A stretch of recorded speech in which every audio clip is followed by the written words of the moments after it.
what we are doing, right? Actually sir ये आपने जो है ना बहुत पहले सब्जेक्ट में I have been associated from January onwards, आपने मुझे जब मैंने अपने सवाल आपके पास रखे थे, ये क्लैरिफाइड मी सो दैट मैं ग्रुप में शायद उन्हीं सवालों को दोबारा से क्लियर कर दूं, तो शायद मेरा ख्याल है शायद वो रिवाइज हो जाएगा। कुछ लोग वीडियोस देख नहीं पाते, तो शायद मैं समझता हूँ कि आपकी क्लैरिटी आ जाएगी, क्योंकि मेरे से जो मिस्टेक्स हुई थी उसमें आपने मुझे सबसे पहली चीज तो बताई थी, वो मैंने रियलाइज करी दैट आई हैव, जब मेरी आंसर शीट्स आई तो उसमें वो मिस्टेक्स अपेरेंट थी। एक्चुअली में क्वेश्चन के अंदर हम जो है ना बहुत गलती कर जाते हैं छोटी सी, के दैट उसमें वो क्या पूछते हैं, क्या एक्सप्लेन या गिव ब्रीफ या इलॉबरेट या कंप्रिहेंसिवली, वो बस एक बहुत इंपॉर्टेंट फैक्टर है that you have to very careful with the question. Answer मेरे 90% क्या 100% आए थे, बट मैंने क्वेश्चन को बहुत कैजुअली लिया बिकॉज ऑफ दैट कि मैंने सोचा कि मैं नहीं सारे। अहमद साहब, आपने क्या किया उसको छोड़ दीजिए पीछे, आपको मैं खींच करके एक लेवल और लेकर के जा रहा हूँ। राइट सर, बताइए सर। अभी जो डिस्कशन चल रहा है, फिर से मैं रिवाइंड कर दूं उसको। आपने ज्यूरिडिक्शनल पार्ट देखा, पढ़ा, समझा, और अभी कह रहे हैं कि नहीं, एक एक राउंड वो हो गया पूरा, ठीक है, अच्छी तरीके से समझ की एक्सपेक्टेशन हो गई। अब मैं आपसे आपके रोल को रिवर्स कर रहा हूं। आपको मैं एओआर एग्जामिनेशन का पेपर 1 का क्वेश्चन सेटर बना रहा हूं, ओके सर। और आपके पास एक एक एक इंस्ट्रक्शन है जिसको आपको ध्यान में रखना है। ये इंस्ट्रक्शन सिर्फ आपके लिए, मतलब एग्जाम देने वालों के लिए नहीं होता है, इवन एग्जामिनर के लिए भी होता है, कि आप ज्यूरिडिक्शन से 4 तरीके का सवाल फ्रेम करके मुझे दीजिए, सो दैट कि और एग्जाम में मैं उसको सेट कर सकूं। और वो 5 नंबर के होने चाहिए, 10 नंबर के होने चाहिए, 15 नंबर के होने चाहिए, और 20 नंबर के होने चाहिए। एक सवाल, एक एक 4 सवाल। और आपको टेस्ट करने हैं एग्जामिनर के स्किल को। कुछ ऐसा चीज दीजिए जो एओआर के लिए एक्सपेक्टेड है। आप ढूंढते हैं एओआर में कितनी समझ उसमें होनी चाहिए। Right sir. ऑब्जेक्टिव ये है कि इस सवाल के थ्रू उसकी पैनी नजर, उसकी स्मार्टनेस, वो आप टच करें। और कुछ इस तरीके का रहे कि बहुत लोग जो लाइटली लेते हैं वो कंफ्यूज होकर कहीं और लैंड अप करें। Getting my point? Yes sir. आपको रिफाइन करना है, क्लास पार्ट है। 1000 लड़के अपियर होते हैं, 10 15 या 20 या 100 आपके आंसर को एग्जैक्टली देंगे, who would be treated as deserving for your exam. Otherwise उनके लिए एक अटेम्प्ट और रहना चाहिए। अब बताइए सवाल, जुरिडिक्शन टॉपिक है, क्या सवाल फ्रेम करेंगे और कितने नंबर का? एक्चुअली सर मैं मतलब इसको सबसे पहले तो ये कंसाइज कर दूं, मुझे पीछे की तो पहले डिटेल पहले मेरा क्वेश्चन समझा आपने? बहुत अच्छी तरह समझ लिया सर। मैं am examiner, I have to set the question paper question, related to the jurisdiction. Not only that, it's a half hearted, मतलब वो आधा है। Subject to, you have to test some skill into the examining, which is obviously sir, required for AOR. ये condition के बगैर आपका सवाल जो है अधूरा है। आपने सर इसका आधा आंसर तो दिया है कि दैट जुरिडिक्शन में 138 भी आती है और एसएलपी भी।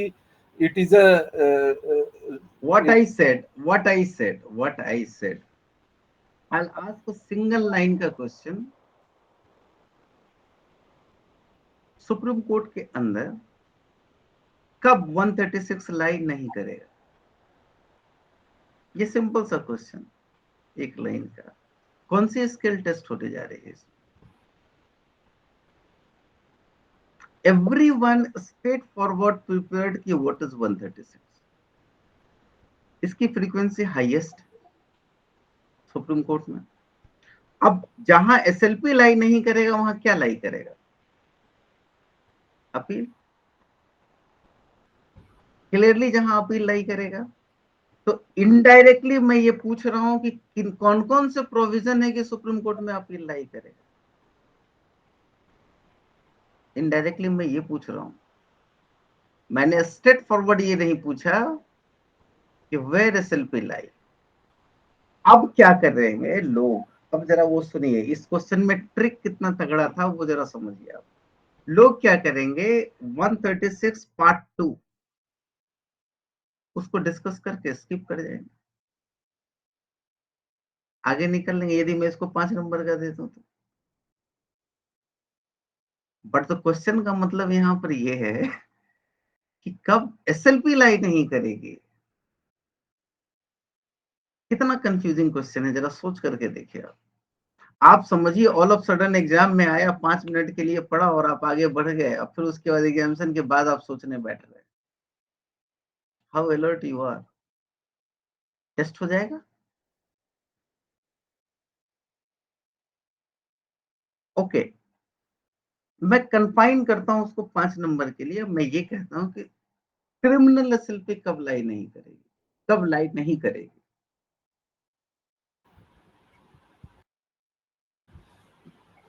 यहाँ तो सर अब क्वेश्चन एक्सपेंड हो गया सर, अब तो जो नई थ्योरी आई है नैरो हो गया, नैरो हो गया, सिर्फ क्रिमिनल पे कंफाइन हो गया।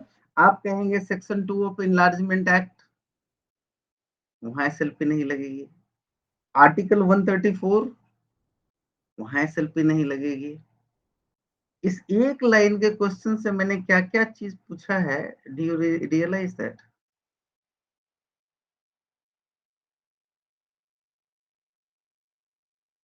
Why I am asking such types of questions for rule reversal? क्योंकि ये वो एरिया है कि ये सोचेंगे जब आप, तब आपको पता चलेगा। 4 क्वेश्चन आप फ्रेम कीजिए, तब आपको पता चलेगा कि एग्जामिनर के ब्रेन में क्या चलता है। अभी तो आप स्टूडेंट साइड में। सर इससे रिलेटेड एक क्वेश्चन है sir, can the power of supreme court under article 136 of the constitution of India can be overridden by the legislative enactment? Sir वो पावर लेजिस्लेटिव इनएक्टमेंट से निकाल सकता है क्या कोई पार्लियामेंट 136 में का power? So what he said, it is virtually asking, did you understand what is the plenary jurisdiction? Virtually, yes sir. Direct यदि करें तो वो प्लीनरी जुरिडिक्शन है। हाँ क्योंकि what ever is the plenary jurisdiction, parliament can not include touch it. Yes yes Whatever it may be, 32 or 226, yes 136, उसके अंदर yes 142, 129, 215, ये सारे plenary jurisdiction. Plenary jurisdiction yes Cannot touch, cannot cut it short। Yes, वो constitutional remedy है, constitutional remedy है ये सब। वो प्लीनरी जुरिडिक्शन है सर। प्लीनरी का मतलब क्या है? हाँ other institution can not touch it. Yes yes other institution of the constitution, even जो अमेंडिंग पावर रखता है, वो भी इस चीज को नहीं टच करेगा। हाँ यस यस, वो रिलीफ को नहीं निकाल सकता कॉन्स्टिट्यूशन में का। नहीं, रिलीफ नहीं निकाल सकता, नहीं इसको, क्योंकि ये वो एक्सेप्शनल पार्ट है जिसका होना मैंडेट है। उसके बगैर इंटायर इंस्टीट्यूट में इंटायर कॉन्स्टिट्यूशन इफेक्टलेस हो जाएगा। हाँ सही है। पूरी की पूरी जस्टिस ही फ्रस्ट्रेट हो जाती है यदि आप 136 को हटा दें और 142 को हटा दें, इनहेरेंट हाँ पावर 129 को हटा लें, यस यस, वो सुप्रीम कोर्ट में बचेगा क्या फिर? एक तरह से बेसिक स्ट्रक्चर भी हो गया है सर, वो उसको हटा ही नहीं सकते। एग्जैक्टली, एक तरह से नहीं, डिक्लेयर्ड है ये। यस यस ये डिक्लेयर्ड है, these are the basic structures. Yes yes absolutely sir. This is declared throughout in many cases, not in a single cases। Yes yes absolutely sir. अभी 90% तो एसएलपी आती है सुप्रीम तो court. इस तरीके के क्वेश्चंस जिस टॉपिक को आप पढ़े, थोड़ा सा करेक्शन नहीं, बाइंडिंग है। हमने क्या किया, एक लीडिंग केसेस पिक किया, उसको इस तरीके से मतलब issues, questions, fact, issues, contentions, analysis, ratios and then conclusion पढ़ लिया, समझ लिया। It's not end, it is your knowledge only, now on knowledge. अब आपको उसके एनालिसिस पे जाना होगा जो आपने किया, लेकिन एनालिसिस के बाद नेक्स्ट है कि where it would be apply, when it would be applied. Analysis incomplete in the sense है कि आपने ये नहीं सोचा कि ये जो है ना, ये जुरिस्प्रूडेंशियल एनहांसमेंट कहाँ हुआ इसमें, मतलब कॉन्स्टिट्यूशन के इंटरप्रिटेशन का कोई टेक्निक आया क्या, इसका यूज कब करेंगे। अब जैसे एक रिजर्वेशन का आया, या मनेका गांधी का ले लीजिए केस, बेस्ट एग्जांपल है मनेका गांधी। क्या हुआ था उसके अंदर, इवन केशवानंदा भारती, क्लाइंट को रिलीफ मिला था नहीं, बट इवॉल्व क्या हुआ, क्या वो बेसिक स्ट्रक्चर के लिए केस आया था क्या, केस तो था कि ये एक्ट लीगल और इलीगल है। मनेका गांधी के केस की बात मैं कर रहा हूँ, इस पे भी आऊंगा बेसिक स्ट्रक्चर। तो मनेका गांधी के अंदर कॉन्स्टिट्यूशन के इंटरप्रिटेशन का जो टेक्निक था ना, उसके पहले वाटर टाइट कंपार्टमेंट वो बैरिस हो गया था, पूरा यू टर्न ले लिया था कि इंडियन कॉन्स्टिट्यूशन कैसे रीड किया जाएगा, कैसे इंटरप्रेट किया जाएगा, जो आज तक चलता है। वो क्या था, what was the water tight compartment, सबने मनेका गांधी पढ़ा, लेकिन मैं यदि क्वेश्चन सेट करूं तो वाटर टाइट कंपार्टमेंट पे सेट करूं, what was the interpretational change, constitution के इंटरप्रिटेशन कैसे अडॉप्ट किया गया during the solving this Maneka Gandhi case. क्या हुआ, मनेका गांधी को रिलीफ मिला था क्या ना, किसको रिलीफ मिला, Indian judiciary, Indian constitution, Indian citizen, कैसे, क्योंकि उस रेशियो को हम टाइम टू टाइम यूज करते हैं कि नहीं वाटर टाइट कंपार्टमेंट नहीं। What is this water tight compartment, आपने एक केस में ये कहा कि it violets article 14, it violets article 21, article 19। आप कहते हैं ना कैसे, कोर्ट यदि कन्विंस हो जाए आगे चलेगा, कोर्ट यदि ये कहती है कि yes article 21 is not violated, आप कहेंगे कि अब चेक करो कि आर्टिकल 19 इज वायलेटेड, कोर्ट कहती है कि ना अब मैं चेक नहीं कर रहा, क्योंकि जब ये आर्टिकल वायलेट नहीं करेगा तो कोई आर्टिकल वायलेट नहीं करेगा, because it is there is a water tight compartment.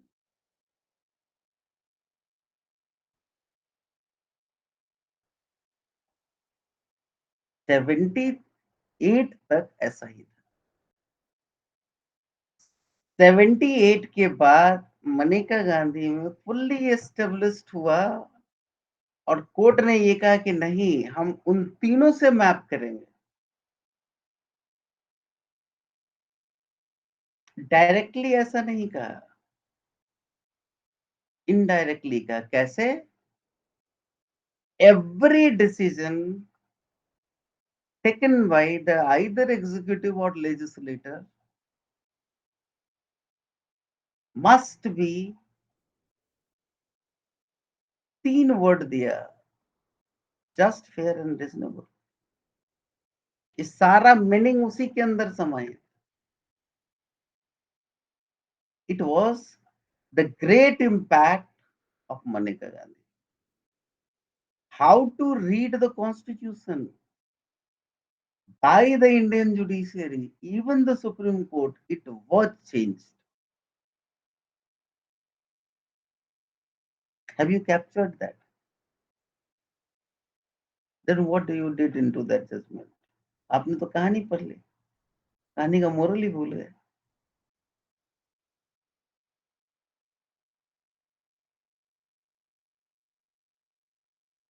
Apply case to case basis नहीं, वो पूरा कहाँ चेंज था, it was the changes into the interpretation. अब बताइए इससे बड़ा लैंडमार्क और क्या हो सकता है, व्हाई वी आर रीडिंग, इतने जजमेंट अब तक आए अभी भी हम जब मनेका गांधी डिस्कस करते क्यों, what was the special in that story, अभी वो स्टोरी है, बट समथिंग इवॉल्व्ड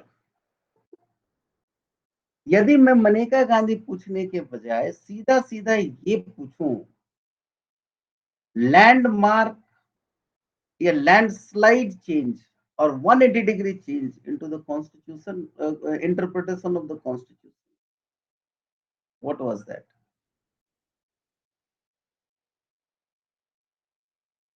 मैं तो ये टेस्ट करना चाहूंगा ना सर कि इन्होंने ये जजमेंट पढ़ा तो ये चीज पकड़ा कि नहीं। एम आई क्लियर और नॉट? यदि मैं शरद बिधिचंद की बात कहूं, मोस्ट इंपॉर्टेंट पार्ट वहां पर है, मोस्ट इंपॉर्टेंट पार्ट किसका रोल कब आएगा, प्रोसिक्यूशन का रोल और डिफेंस का रोल कब आएगा। क्लियर है? पहले प्रोसिक्यूशन फुल्ली चेन एस्टेब्लिश करेगा अंडर द सर्कमस्टेंशियल एविडेंस, और चेन मस्ट बी कंप्लीटेड, जिसमें ऐसा ना हो कि कोई दूसरा डाउट आ जाए कि ये भी हो सकता है वो भी हो सकता है। एंड देन जब वो पूरा कंप्लीट हो जाए और वो एस्टेब्लिश्ड हो जाए कि यस यू आर एक्यूज्ड, तब डिफेंस के तरफ जाएंगे। हाँ भाई, अब बताओ कि तुम कैसे नहीं हो।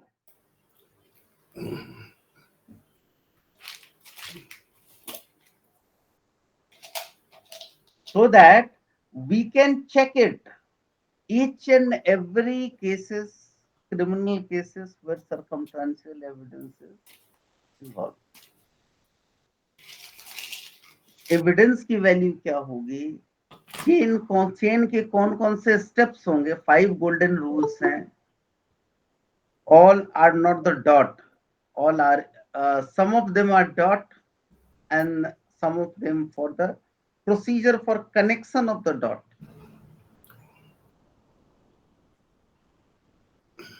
Then we can apply, na sir.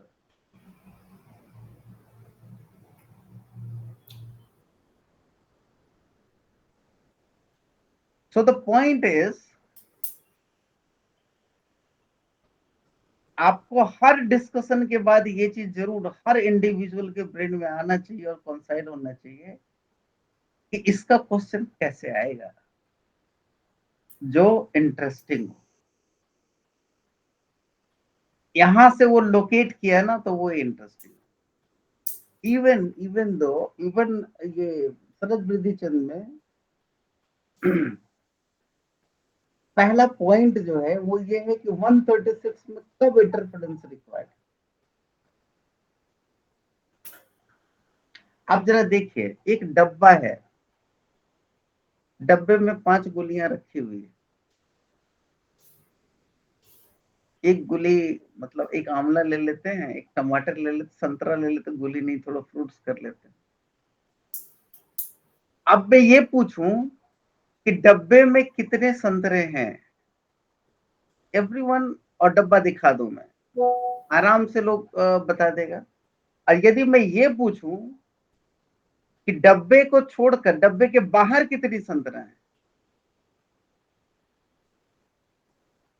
Drastic change है क्वेश्चन में सर। ब्रेन स्टॉर्मिंग है। यदि मैं केयरफुली क्वेश्चन को नहीं ये करूं, ट्रेस करूं, डिजाइन करूं, ये क्वेश्चन इंटायर यूनिवर्स तक ट्रेवल कर जाएगा, इंडिया तक नहीं। अब ढूंढते रहिए टमाटर कहाँ कहाँ है, संतरे कहाँ कहाँ है।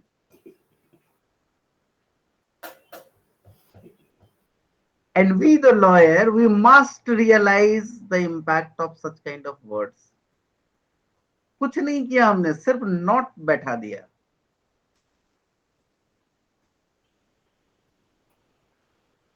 So this is the power of not. Straight forward question होता है, नॉट आते ही क्वेश्चन की कॉम्प्लेक्सिटी एकदम पूरी तरीके से बदल जाती है। और यदि किसी क्वेश्चन में नॉट आ गया ना, तो आपको बहुत संभलना पड़ेगा उसके पूरे इम्पैक्ट को विजुअलाइज करने के लिए। उसमें आपने लाइटनेस दिखला दिया, बहुत चांसेस है कि उस पॉइंट पे आप क्रैश करेंगे। सर काफी तो लोग हम तो नोट स्किप कर जाएंगे। नहीं, मैंने अजय जी इंटरेस्टिंग पार्ट ये 138 मैंने इसलिए पिकअप किया है कि 138 का 2 आर्टिकल, सॉरी 2 सब क्लाउज है, सब क्लाउज 1, सब क्लाउज 2। सब क्लाउज 2 एकदम इंटायर विसिनिटी देता है, सारे फोरम पे ये भी होगा, वो भी होगा, वो होगा, बट वहां रिस्ट्रिक्ट करता है कि यहाँ एसएलपी नहीं होगी, और वो होता है ट्राइबल, ये आर्म फोर्स ट्राइबल, उसको रिस्ट्रिक्ट करता है। दैट इज द कंडीशन जो restricting. This is concern about 136। लेकिन 136 सुप्रीम कोर्ट में लाइक कब नहीं करेगा, it is not the only condition, this is one of the condition ना सर, और वो भी कंडीशन होनी चाहिए with the reference article 136 clause two itself. और जब जब सुप्रीम कोर्ट के अंदर अपील लाई करेगा, वहां एसएलपी नहीं है। हालांकि है ये अल्टरनेट रेमेडी, मैं एग्जांपल के लिए आपको ये दे रहा हूँ, these are the alternate remedy, मतलब दोनों आप शूट कर सकते हैं, अपील की जगह पे एसएलपी फाइल कर सकते हैं। देखिए रजिस्ट्री आपको रोकेगी, we must have clear in our mind, फिर हमको वो सारे स्टैट्यूट्स पिकअप करने पड़ेंगे, कॉन्स्टिट्यूशन का हिस्सा पिकअप करना पड़ेगा, उसके लिए आप ये भी रेफरेंस देना पड़ेगा आर्टिकल 132, 132, क्योंकि यहां भी कॉन्स्टिट्यूशन अपील लाई करता है और एसएलपी लाई नहीं करेगा। आर्टिकल क्रिमिनल की बात करें 134 directly,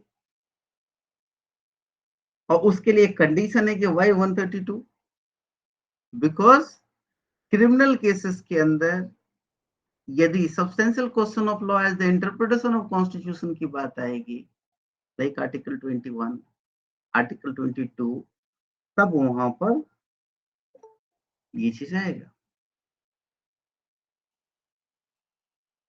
so by putting such kind of question to yourself or assigning such kind of job to yourself, we are precisely, आप देखिए अभी तक जितना मेहनत किया ना, उतना ही मेहनत आपको बिना पेन चलाए, बिना कुछ किए चुपचाप करना पड़ेगा इस क्वेश्चन को डिजाइन करने के लिए और इसकी विसिनिटी को रियलाइज करने के लिए। उस समय ना आपका मुंह चलेगा, ना आपका पेन चलेगा, पूरा दिमाग फोकस रहेगा, और उस समय बैठ करके आपको मतलब कुछ समझ नहीं आएगा कि क्या करें। जो रेगुलर रूटीन वर्क है ना, उससे थोड़ा सा अगेंस्ट ही होगा ना, कंप्लीट यू टर्न होगा, 180 degree, sorry not U turn. So यदि आपको लगता है पॉइंट, अब मैं जरा कंक्लूजन पे आ जाऊं, आपको यदि लगता है कि आपने ये पार्ट कंप्लीट कर लिया, तो आप अपना वो टेस्ट कर सकते हैं कि डज दिस कंप्लीटेड, और उसको यदि आप इंटरेस्टिंग बनाना चाहते हैं तो इस टेस्ट के थ्रू कि let us frame certain questions of 2 number 5 number का, कैसा क्वेश्चन इससे आ सकता है, तब आप उस ट्रैप में फंसेंगे भी नहीं, और जैसे ही ट्रैप आपको दिखेगा आप सीधा सीधा मुस्कुराएंगे, एक स्माइल आपके चेहरे पर जरूर फ्लैश करेगा,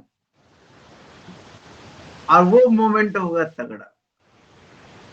उसके बाद आप चाहे तो एग्जामिनेशन हॉल में चारों तरफ देख सकते हैं कि लोगों का रिएक्शन कैसे, चाहे तो बाहर आकर के भी आप पूछ सकते हैं, आपको वो डेप्थ अंडरस्टैंडिंग देगा कि हाँ यहाँ है और हमने पकड़ा और हमने बचा। और वही चीज फिल्टर कर देता है, इसी तरीके का सवाल फिल्टर कर देता है कि लो ये एक साइड है, दूसरा दूसरा साइड, मार्क्स के टर्म्स। और अफकोर्स अजय जी ने बहुत तरीके से पकड़ा है कि इसका दूसरा बेस्ट एग्जांपल है कि अप्लाइड पार्ट, केस स्टडी, मतलब केस आप दे दीजिए तो उस केस को तरीके से वहां पर कवर। सर एक बात मैं बताऊं, 136 की बात करता हूं या इवन 134 में मुझे क्या याद रखने की जरूरत है, कोई भी आर्टिकल आप ले लीजिए। सर इससे रिलेटेड एक सवाल है छोटा जो सा। नॉर्मल पार्ट है ना, एक सेकेंड बस, जो नॉर्मल पार्ट है ना उसको छोड़ के एक्सेप्शनल पार्ट पे ही फोकस कर लेना है, बाकी तो नॉर्मल है ही। ये बड़ा क्रूशियल पॉइंट है। So during study of the leading cases or even jurisdiction पे बहुत सारी चीजें हैं। अभी ओरिजिनल जुरिडिक्शन है, यदि मैं सवाल ये पूछूं, एक साल मैं नोट करा रहा हूं, आपको जरा नोट कर लीजिएगा। लीडिंग केसेस के क्वेश्चन पेपर ऑफ 2016,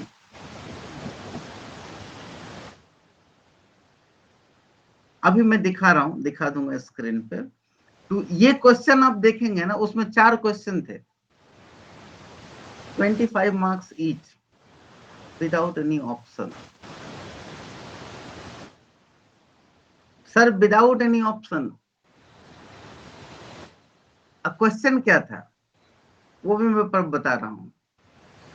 बहुत लंबा चौड़ा मैंने एक पेज में क्वेश्चन डिजाइन किया हुआ था, क्योंकि बेसिक स्ट्रक्चर डॉक्ट्रिन कॉन्स्टिट्यूशन का तो हिस्सा ही नहीं रहा है, फिर आया कहां से?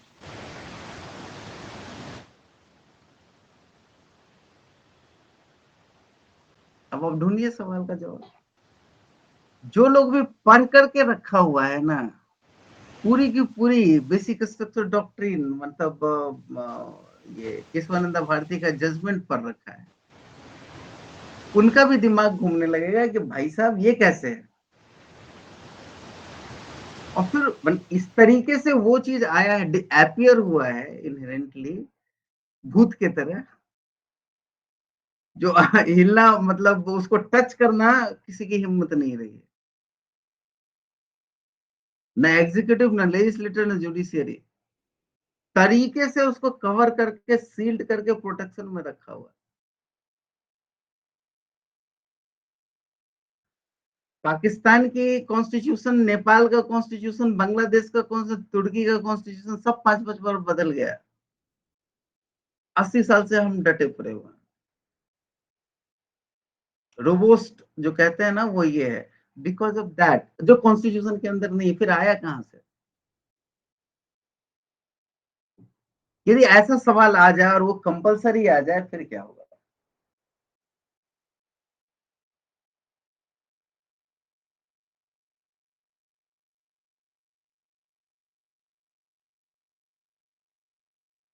Do we are ready to respond such types of questions? थोड़ा अदर वेज देखते हैं। If we are ready to answer such types of questions, then what left? The answer is nothing. समझ रहे मैं कहा आपको, आप लोगों के सोच को थोड़ा रिफाइन करना चाह रहा हूं, क्योंकि ये डिस्कशन बहुत पहले मैं नहीं कर सकता था। अभी हमने इसलिए किया कि now the stage is there where we can put our time. अब थोड़ा भी टाइम यदि इस डायरेक्शन में हम देते हैं, एक क्वेश्चन भी फ्रेम कर लेते हैं किसी पॉइंट से रिलेटेड, यकीन मानिए आपको जो आदत पड़ेगी ना इसकी, चस्का लगेगा, फिर आप जो है ना एंजॉय करना शुरू करेंगे लॉ को। ये पैराडाइम शिफ्ट है, बिल्कुल वैसा ही शिफ्ट है जैसे मनेका गांधी में कॉन्स्टिट्यूशन के इंटरप्रिटेशन का मैकेनिज्म।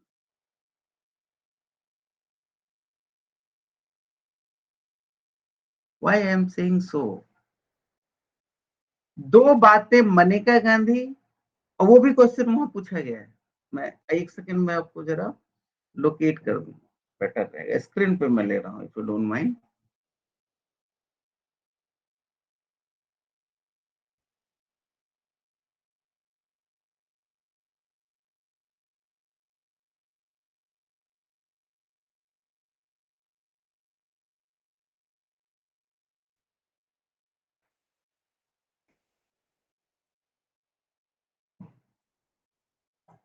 चलिए भाई,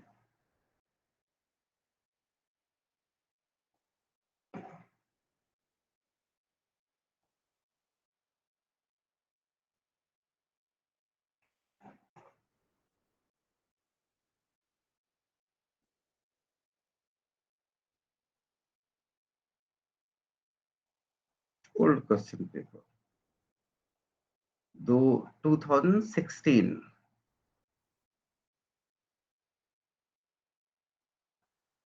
Yes, this is the question paper of 2016. On your screen. थोड़ा मैं इसको बड़ा कर लूं। Not practice and procedure. I'll go to the last page straight forward.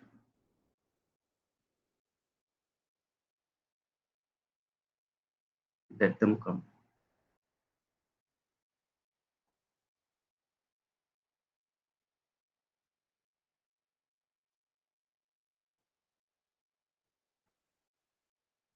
Okay, let's start from top. अरे भाई खुल जा। Yes. One. I'll come back again. I'll come back again. आप जरा नहीं, थोड़ा सा मैं यहाँ पर भी आ जाऊं, पॉइंट को मेड आउट करते चलो मैं। Question number 1 is compulsory. Answer any 5 questions from the remaining questions where the question is divided into subgroup. The marks allotted to each subsection clearly indicated. Weightage will be given for conceptual clarity, brevity, and reference to case law as applicable. So 3 part है. Conceptual clarity,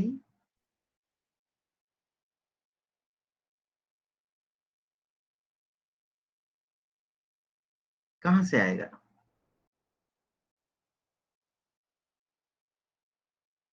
इसी सवाल के सोचने से question कैसा बनेगा? Brevity कहां से आएगा? ऐसे ही सोचने से। And reference to case law, खैर वो तो अलग डोमेन है, उस पर तो कुछ कहने की जरूरत नहीं। फिर मैं थोड़ा सा और जाऊं, जरा दूसरे क्वेश्चंस पे जाऊं। Describe briefly the various jurisdiction exercised by the Supreme Court with reference to the constitutional, statutory provision, oblique दिया हुआ है, constitutional oblique statutory provision for the same with reference to provision of law. क्या briefly, बहुत ज्यादा जाने की जरूरत नहीं है, डिस्क्राइब ब्रीफली एक लाइन में। The various jurisdiction exercised by the Supreme Court. The period of limitation for filing and the court fees payable on the same. इस 25 नंबर के अंदर सुप्रीम कोर्ट में क्या प्रैक्टिस होती है उसको कैप्चर करने की एक कोशिश है, isn't it? क्या बचा इसमें जरा बताइए हमको। 25 मिनट यानी 50 45 25 मार्क्स मतलब 45 मिनट मैक्सिमम, डबल। कोई सोच के क्रिएट करके कर ही नहीं सकता। फुल स्पीड में आपको आना है, 45 मिनट के अंदर पूरी की पूरी आंसर भी देने हैं, लिमिटेशन भी बताने हैं, कोर्ट फीस भी बताने, कैसे करेंगे? How would you represent into your answer sheet?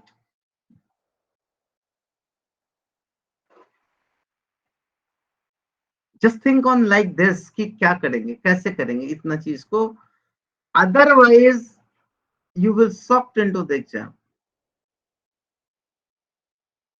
क्या टेस्ट हो रहा है इसमें? Practicality, not only the knowledge. Even though के स्टैट्यूट भी चले गए, वो भी चले गए, 2-4 चीज भी आप दिखा दो उनको, दे विल बी हैप्पी। 25 में 25 नंबर हर कोई ला पाएगा? Answer is no. लेकिन कोई लिमिटेशन छोड़ दे और वो कहे कि लिमिटेशन लिख दें यदि हम ढंग से तो 5 नंबर एक्स्ट्रा तो जरूर मिल जाएगा, ये जरूर कह सकते हैं। कोर्ट फीस लिख दें तो 2 नंबर एक्स्ट्रा और फेच कर लेंगे, ये जरूर कह सकते हैं। कॉन्स्टिट्यूशनल प्रोविजन दे तो कहेगा कि हाँ 5 नंबर 10 नंबर मिल जाएगा, लेकिन statutory civil and statutory criminal भी लगा दिया तो 5 और एक्स्ट्रा डिजर्व करे, कह सकते हैं ना सर। और दूसरी बात यह है कि कितने समय में ये फिजिबल है इसको लिख पाना। खुदा न खास्ते अगले बार यही क्वेश्चन उठा करके अक्षर से रिपीट कर दे, फिर फिर जो भयानक पोपट होने वाला है और जो ममोसिएगा कि ऐसे मान लीजिए कि किडनी निकाल लिया अभी, ये गलती हो गई ना जो नहीं होनी चाहिए। हो सकता है वो बहुत लोगों का 4th अटेम्प्ट हो, बहुत लोगों का 5th अटेम्प्ट हो।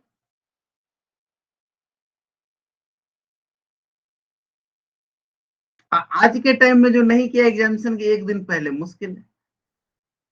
फुर्सत में बैठिए और इसको जरा सॉल्व कीजिए। दूसरा आपको मैं दूसरी चीज मैं दिखा रहा हूँ। अब आप देखिए दूसरे क्वेश्चंस को।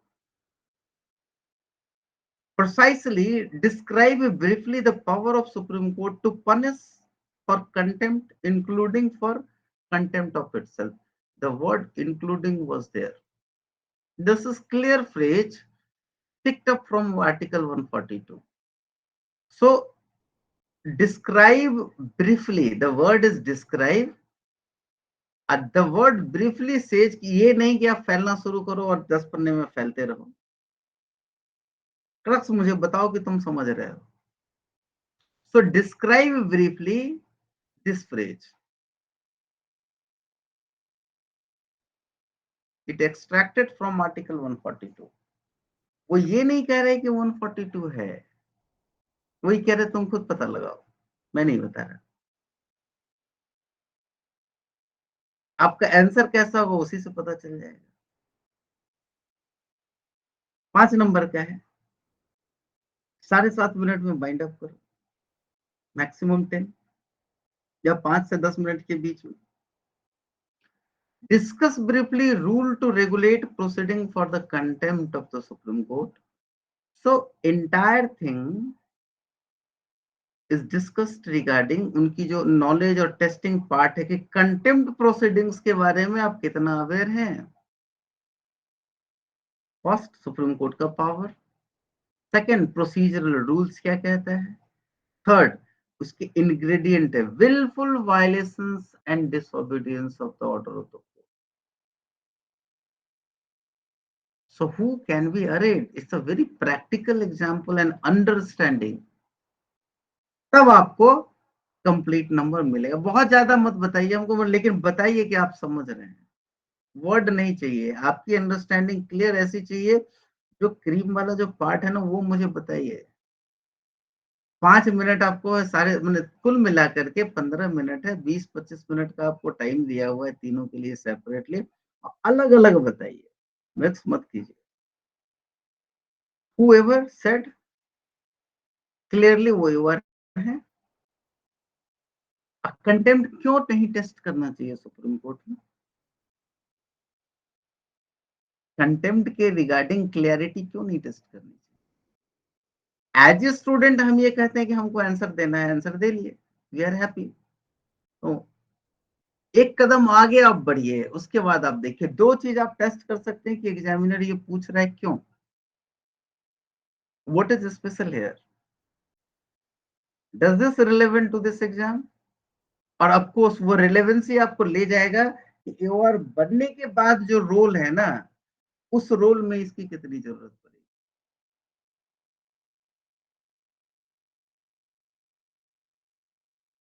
सो curative is the special part, उसके लिए है। अब मैं इस पे बहुत ज्यादा नहीं जाता हूं।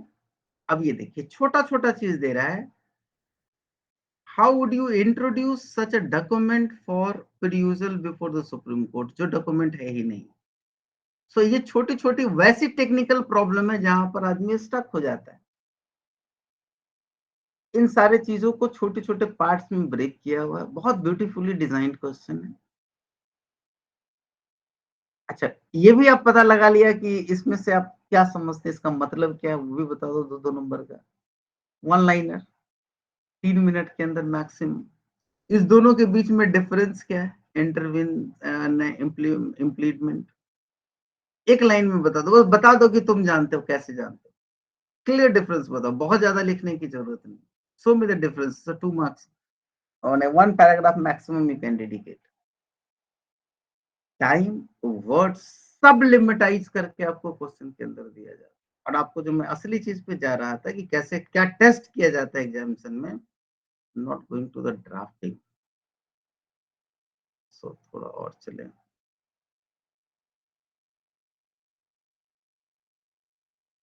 go to the last page. So it will take little bit time to appear. तो जब भी हम स्टडी करते हैं अपना पढ़ लिए खुद सेटिस्फाई हो गए, जब तक उस एंगल से हम एग्जामिन नहीं करेंगे ना, do we feel we are completed? Necessary part तो कर लिया, does this sufficient without going into them and we can bind up and skip the topic? It would be risk free? The answer is no. Complete तब होगा जब आप उसको अच्छे तरीके से कवर कर ले और इतना इंश्योर करें कि अब यदि हम आगे चले, चाहे लाइफ में हो या एग्जाम में हो, अंडरस्टैंडिंग इतनी है कि हम ना ट्रैप होने जा रहे हैं और प्रॉपर रिस्पॉन्ड करने जा रहे हैं, आंख चुराएंगे भी नहीं, आंख में आंख मिला करके 2 पॉइंट तो पक्का बोल के आएंगे, और ये क्रूशियल पार्ट बोल के,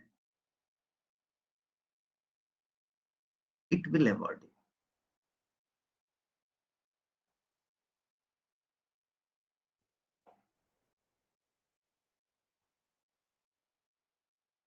ये देखिए, ये जो आपके स्क्रीन पे है ना,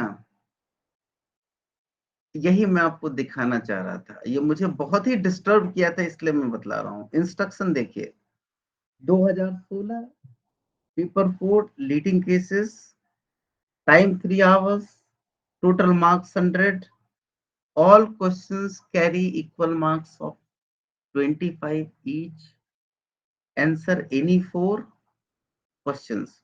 कितने क्वेश्चन है? 5 क्वेश्चन है। एक है बेसिक स्ट्रक्चर डॉक्ट्रिन 1, दूसरा है मनेका गांधी, तीसरा है PIL, चौथा है अपॉइंटमेंट ऑफ जजेस, और पांचवा है reconsideration of death penalty. You can not leave any 2। 25-25 number का है, एक क्वेश्चन आपने छोड़ा, आपका एग्जाम फिनिश।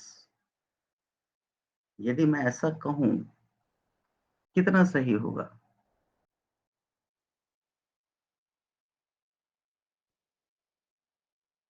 और यदि मैं ये कहूं कि यही एक्सपेरिमेंट अगली बार ना हो, इसकी क्या गारंटी?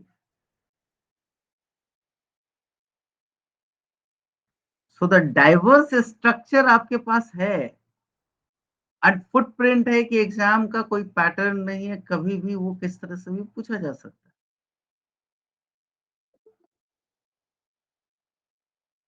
मैंने पता किया कि on that point of time कौन थे जिन्होंने ये इनोवेशंस दिखलाया और क्वेश्चन सेट किया था। Did you know it was none other than Paresh Nariman.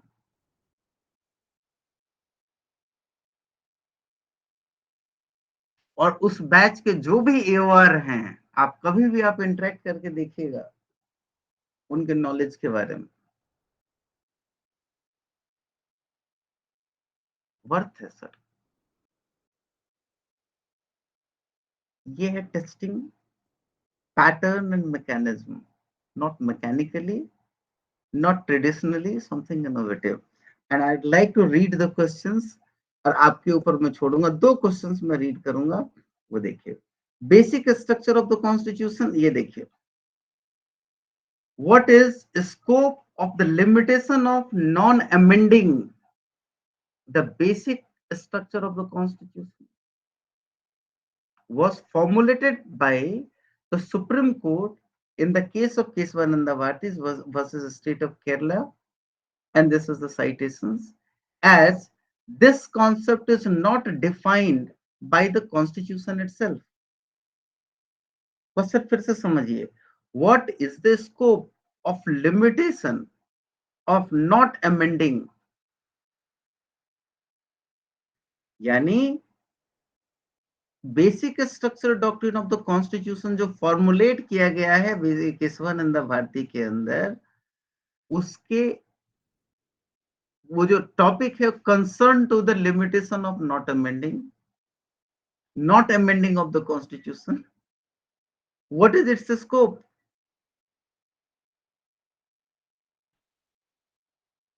as this concept is not defined by the constitution itself. Is this concept defined considering the cases for Kesavananda Bharati cases? कहने का मतलब है कि ये वहां ने इस केशवानंद भारती में ये कॉन्सेप्ट डिफाइन नहीं हुआ, क्या आगे कहीं डिफाइन हुआ है? Kesavananda Bharati case, Minerva Mills, M Nagaraj, R Coelho, कहां डिफाइन हुआ?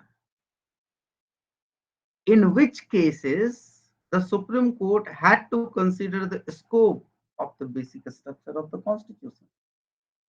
कौन सा केस? Ultimately it was the R कोहिलो।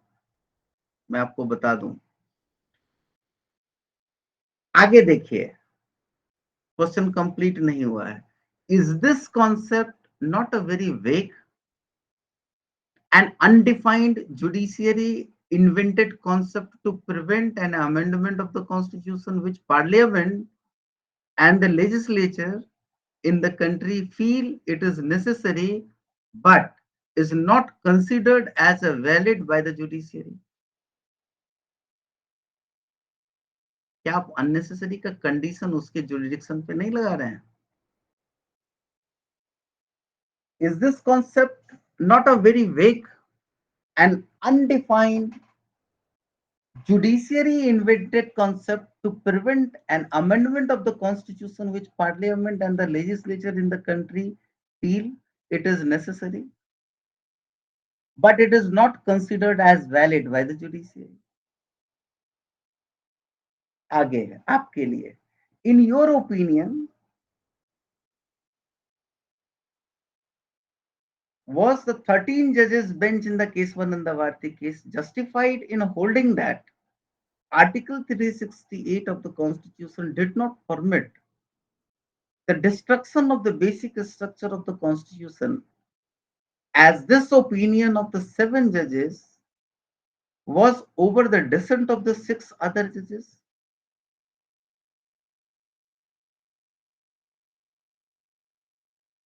Cylinder मतलब 7 और 6 जजेस कह रहे हैं कि नहीं चाहिए, 7 कह रहे हैं चाहिए, उसके बाद भी ये थोपा गया।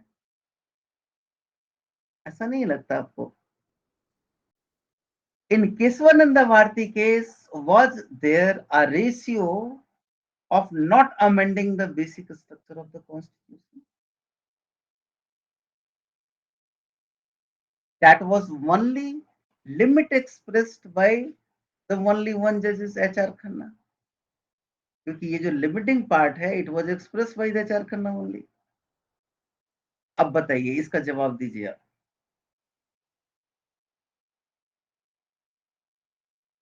कंपल्सरी है ऑलमोस्ट। चलिए, इसको स्किप करना चाहते हैं, कर दीजिए, दूसरे सवाल पढ़ाइए। अंतिम दिन आपका जो है ना, अंतिम राउंड जो क्लियर करने वाली बात है, वो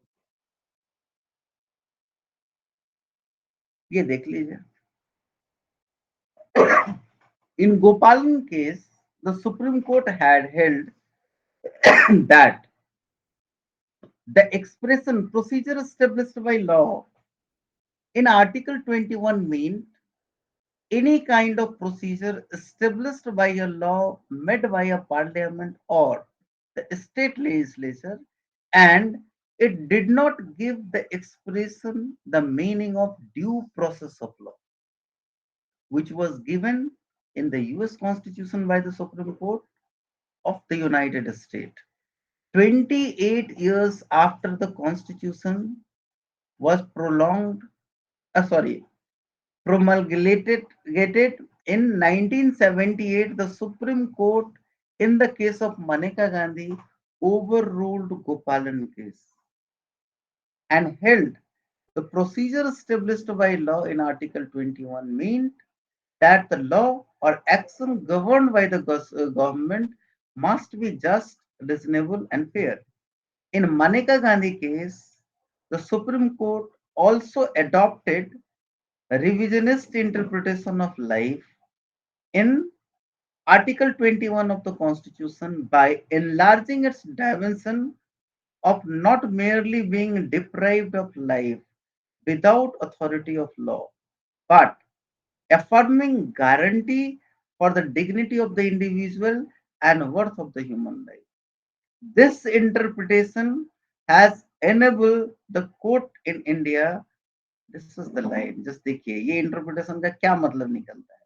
This interpretation has enabled the courts in India to have jurisdiction in almost all matters for the purpose of ensuring the human existence. Now question is started. Did Maneka Gandhi case overrule the original opinion of the makers of the constitution pronounced in the Gopalan case and in effect introduced in the American concept of the due process in the Indian constitutional law? Maneka Gandhi case also gave a new interpretation of the right to equality before law in Article 14 as being contrary to arbitrariness. Is this reinterpretation of the constitution by the Maneka Gandhi case is justified?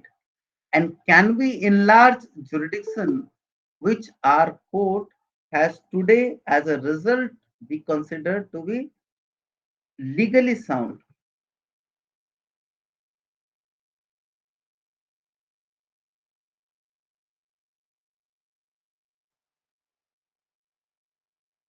इतनी silence क्यों है भाई? Question paper देखिए दिमाग yes yes sir, ये पूरा दिमाग पूरा घूम रहा था सर जब क्वेश्चन पूछ रहे, तो बहुत ही ब्रॉड पूछा है उन्होंने, सोचना पड़ रहा है कि क्या क्या क्या किस तरीके से. नहीं, आप सोचिए कि आप प्रिपेयर हैं इस तरह के सवाल के लिए. नहीं आप अभी तो नहीं सर, अभी तो हम मजेदार में बीच में. यस भारती दे दिएगा. बेसिक स्ट्रक्चर आपके सामने, मनेका गांधी आपके सामने, सारा केस डिस्कशन हो रहा since from first day. Yes yes sir. But how to answer the question? Now the question is कि यदि हम ये नहीं कर रहे हैं तो हम कर क्या रहे हैं? Time pass. हाँ सर इस एंगल से भी देखना पड़ेगा, इस एंगल से देखना पड़ेगा. नहीं, इस एंगल से भी नहीं सर, इस एंगल से ही देखना पड़ेगा. यस, इस एंगल से ही देखना पड़ेगा, यही एंगल सही है. इससे भी नहीं, उसके वो डाइवर्सन है. और इस एंगल से यदि आपने देखना शुरू कर दिया, मतलब ये है कि you are the exception. Class part, माने यही वो पेपर है जो मेरा पूरा सोचने का तरीका बदला है.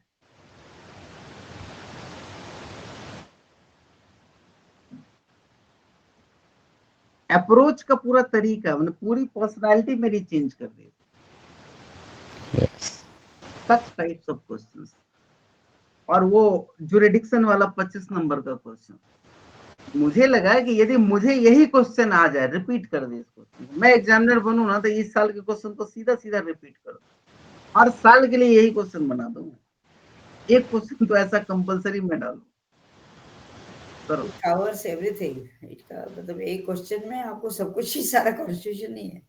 मतलब यू नीड टू अंडरस्टैंड. कितने फैसेट टेस्ट किए वहां. Yes yes. आजकल क्या हो रहा है, ऐसा क्वेश्चन आ जाए फिर आप क्या कहेंगे कि एग्जाम बहुत टफ था, ये कितना टफ था, ये एकदम आउट ऑफ बियॉन्ड था, क्या कहेंगे आप? और इस साल की आप ड्राफ्टिंग देख लीजिए, आई गेस 54 पेज का है, वो भी लीगल साइज का. ऐसा एग्जाम इंदिरा जयसिंह उस समय थी जिन्होंने सेट किया था. ऐसा एग्जामिनेशन आ जाए तो लोग रेट लगाने को चलेंगे ग्रुप्स पे डिस्कशन. अरे आपको मैं बताऊं, एक ग्रुप है सुप्रीम कोर्ट में, एक ग्रुप है. उस समय क्या था कि 10-12 के बाद मैंने पूरा स्टडी किया, इसलिए मैं आपको ये बता रहा हूँ. उस समय 2 एंड छोड़ संभाल रखा था. एक तरफ फनी सर थे, वो कोई ना कोई पेपर लेकर के आते थे. दूसरी तरफ वेंकट रमनी थे, पर फनी सर तो मैंने चेयरमैन थे तो वो इंस्ट्रक्शन देते थे.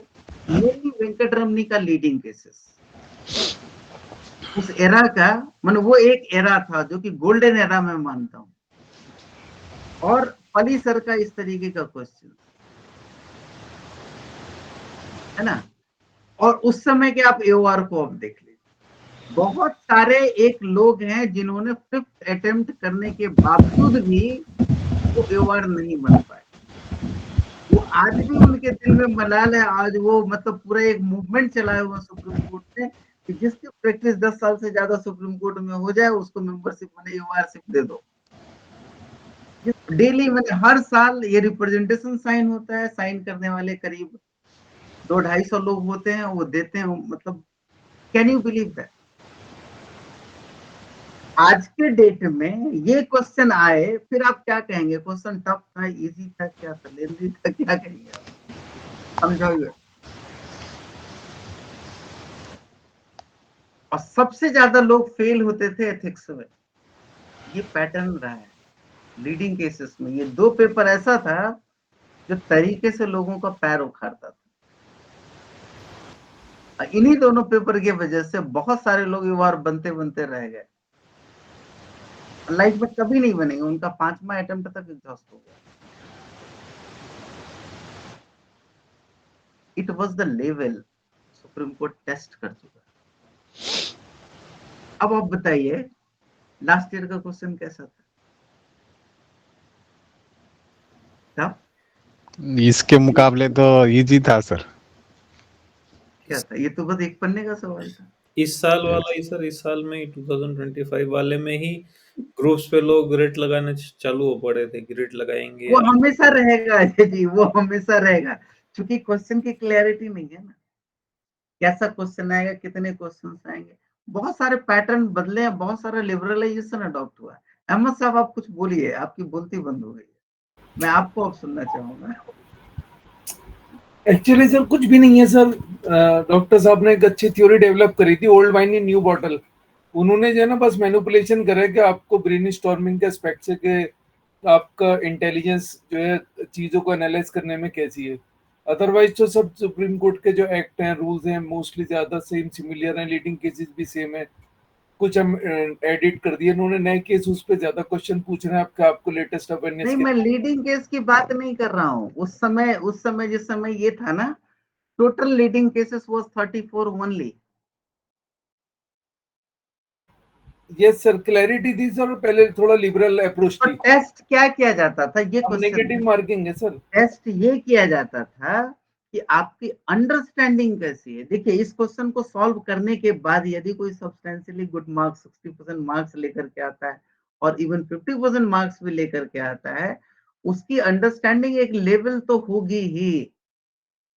सर मैं सर अपना एग्जांपल जानता हूँ, किसी का नहीं जानता क्या चल रहा तो है सर। उस साल में जो उस ईयर के जितने भी एओआर होंगे, कभी आप देखिएगा इनका रजिस्ट्रेशन हुआ होगा 2017 में। 16 का ये एग्जाम है, 17 में रजिस्ट्रेशन हुआ होगा।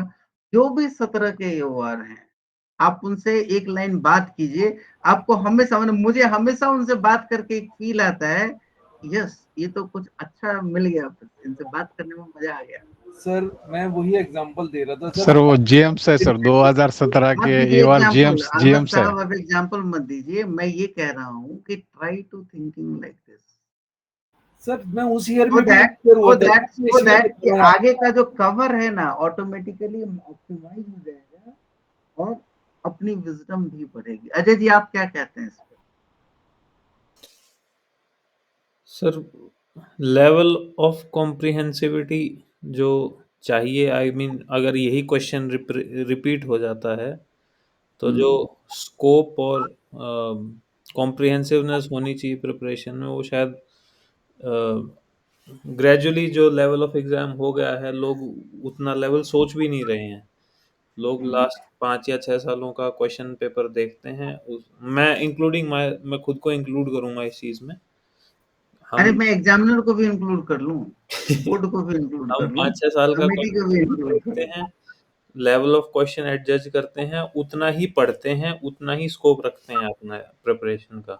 बट अगर अब ये क्वेश्चन आ जाए तो मतलब पीपल विल छत से कूदने को तैयार हो जाएगा लोग कि मैंने किया क्या है जिंदगी में। मतलब ये टोटल सिर्फ एग्जाम नहीं है, आईना दिखाना भी है हर कैंडिडेट। एक्चुअल में सर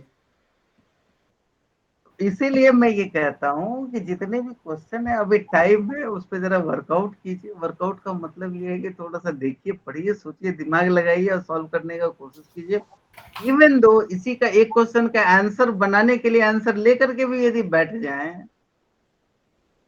तब भी यदि आंसर निकाल ले, 10 दिन के अंदर भी बैठ करके आंसर निकाल ले, तब भी बहुत कुछ दिमाग चलेगा, एक लेवल आदमी गेन कर लेगा।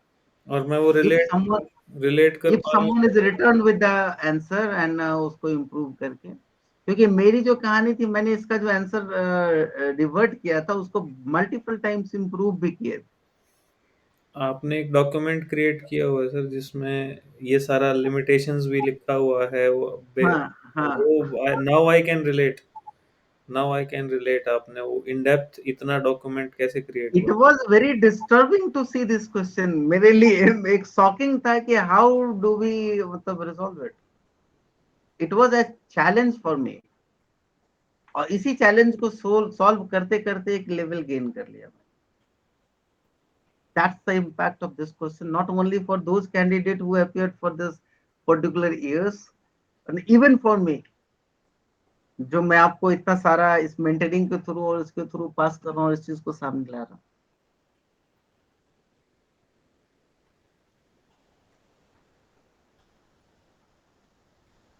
Now I have done for the day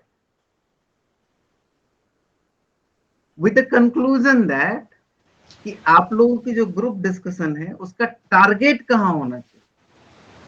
अभी जहां रख रखा है उससे बहुत आगे और भी जहां है।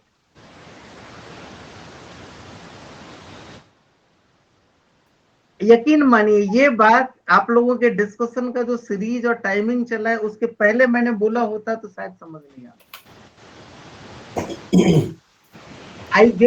आई गेस मैं आपके जगह पर अपने आप को रख करके ये फील कर रहा हूँ कि इतने दिनों से जो हमने डिस्कशन किया उसमें बहुत इंप्रूवमेंट के स्कोप थे। कहीं ना कहीं दिल में अब मलाल आने लगा होगा इस सेशन के बाद। तो मोर मैंने उसको प्रिसाइसली और फोकस तरीके से जाना होगा, इधर से भी सोचना होगा, बहुत सारे काम उसमें और करने हैं।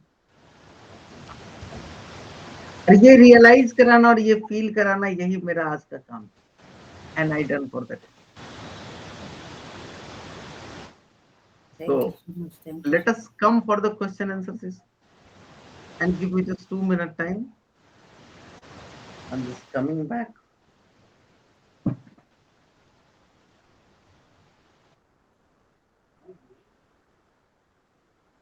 सर मुझे आज लग रहा है डॉक्टर साहब कि हमें बहुत कुछ करना है। तो फर्स्ट हम लोग जो कर रहे हैं, मैंने पहले ही बताया था आपको, it is a first layer, then put a second layer, then the third layer. ये तो अभी नर्सरी स्टेज की बात हम लोग कर रहे हैं फिलहाल। अगर हमें और आगे बढ़ना, वैसे तो क्वेश्चन आप पढ़े हैं जिसका सर ने बात की है, what is the scope of limitations of not amending the basic structure of the constitution as formulated by the Supreme Court in case of Keshavananda Bharati versus State of Kerala and so on so, as this concept is not defined by the Constitution itself. If it would have been defined, it would have become a principle. If it would have been defined, it would have become a principle. The new concept of basic. Sir जानते हैं ये question जो है ना sir, हम लोगों का ये कॉन्सेप्ट है कि जब आप कोई रिसर्च करें या थीसिस लिखने जाए तो पहला टारगेट ये होता है कि literature survey.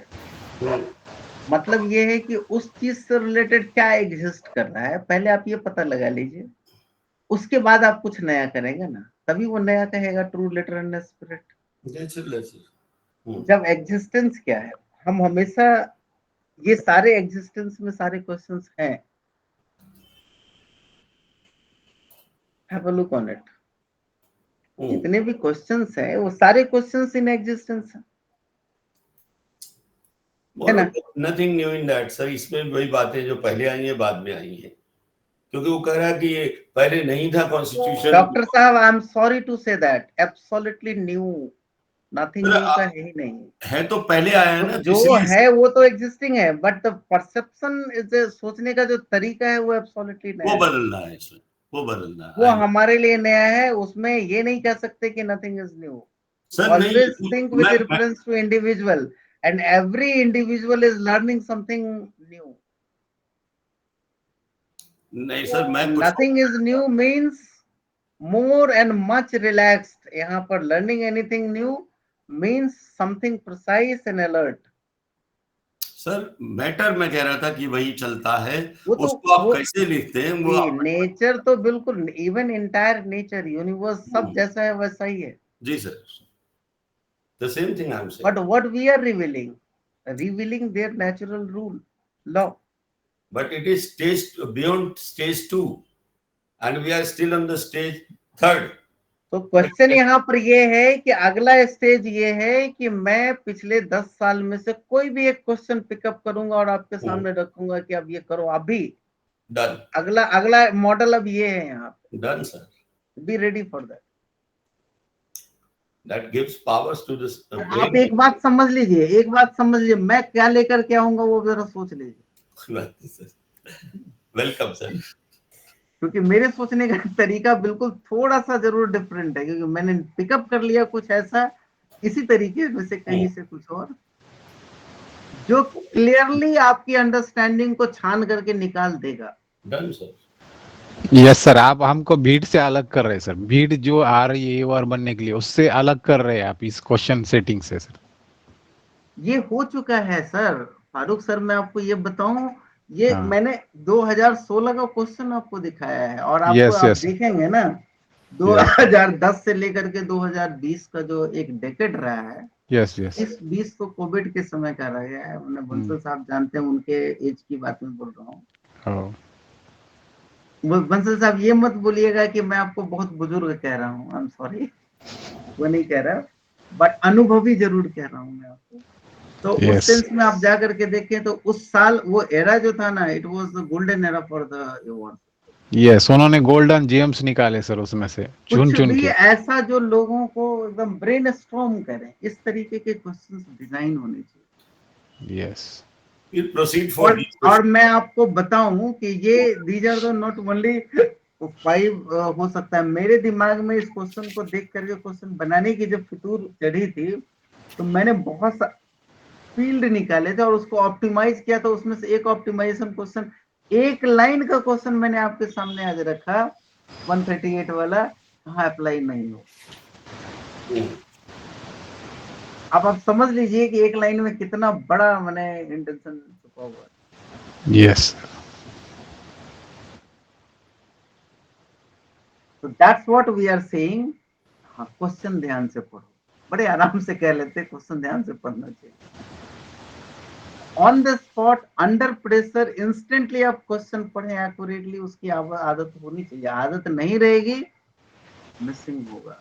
Even we can, what we did today, we just read 2 questions,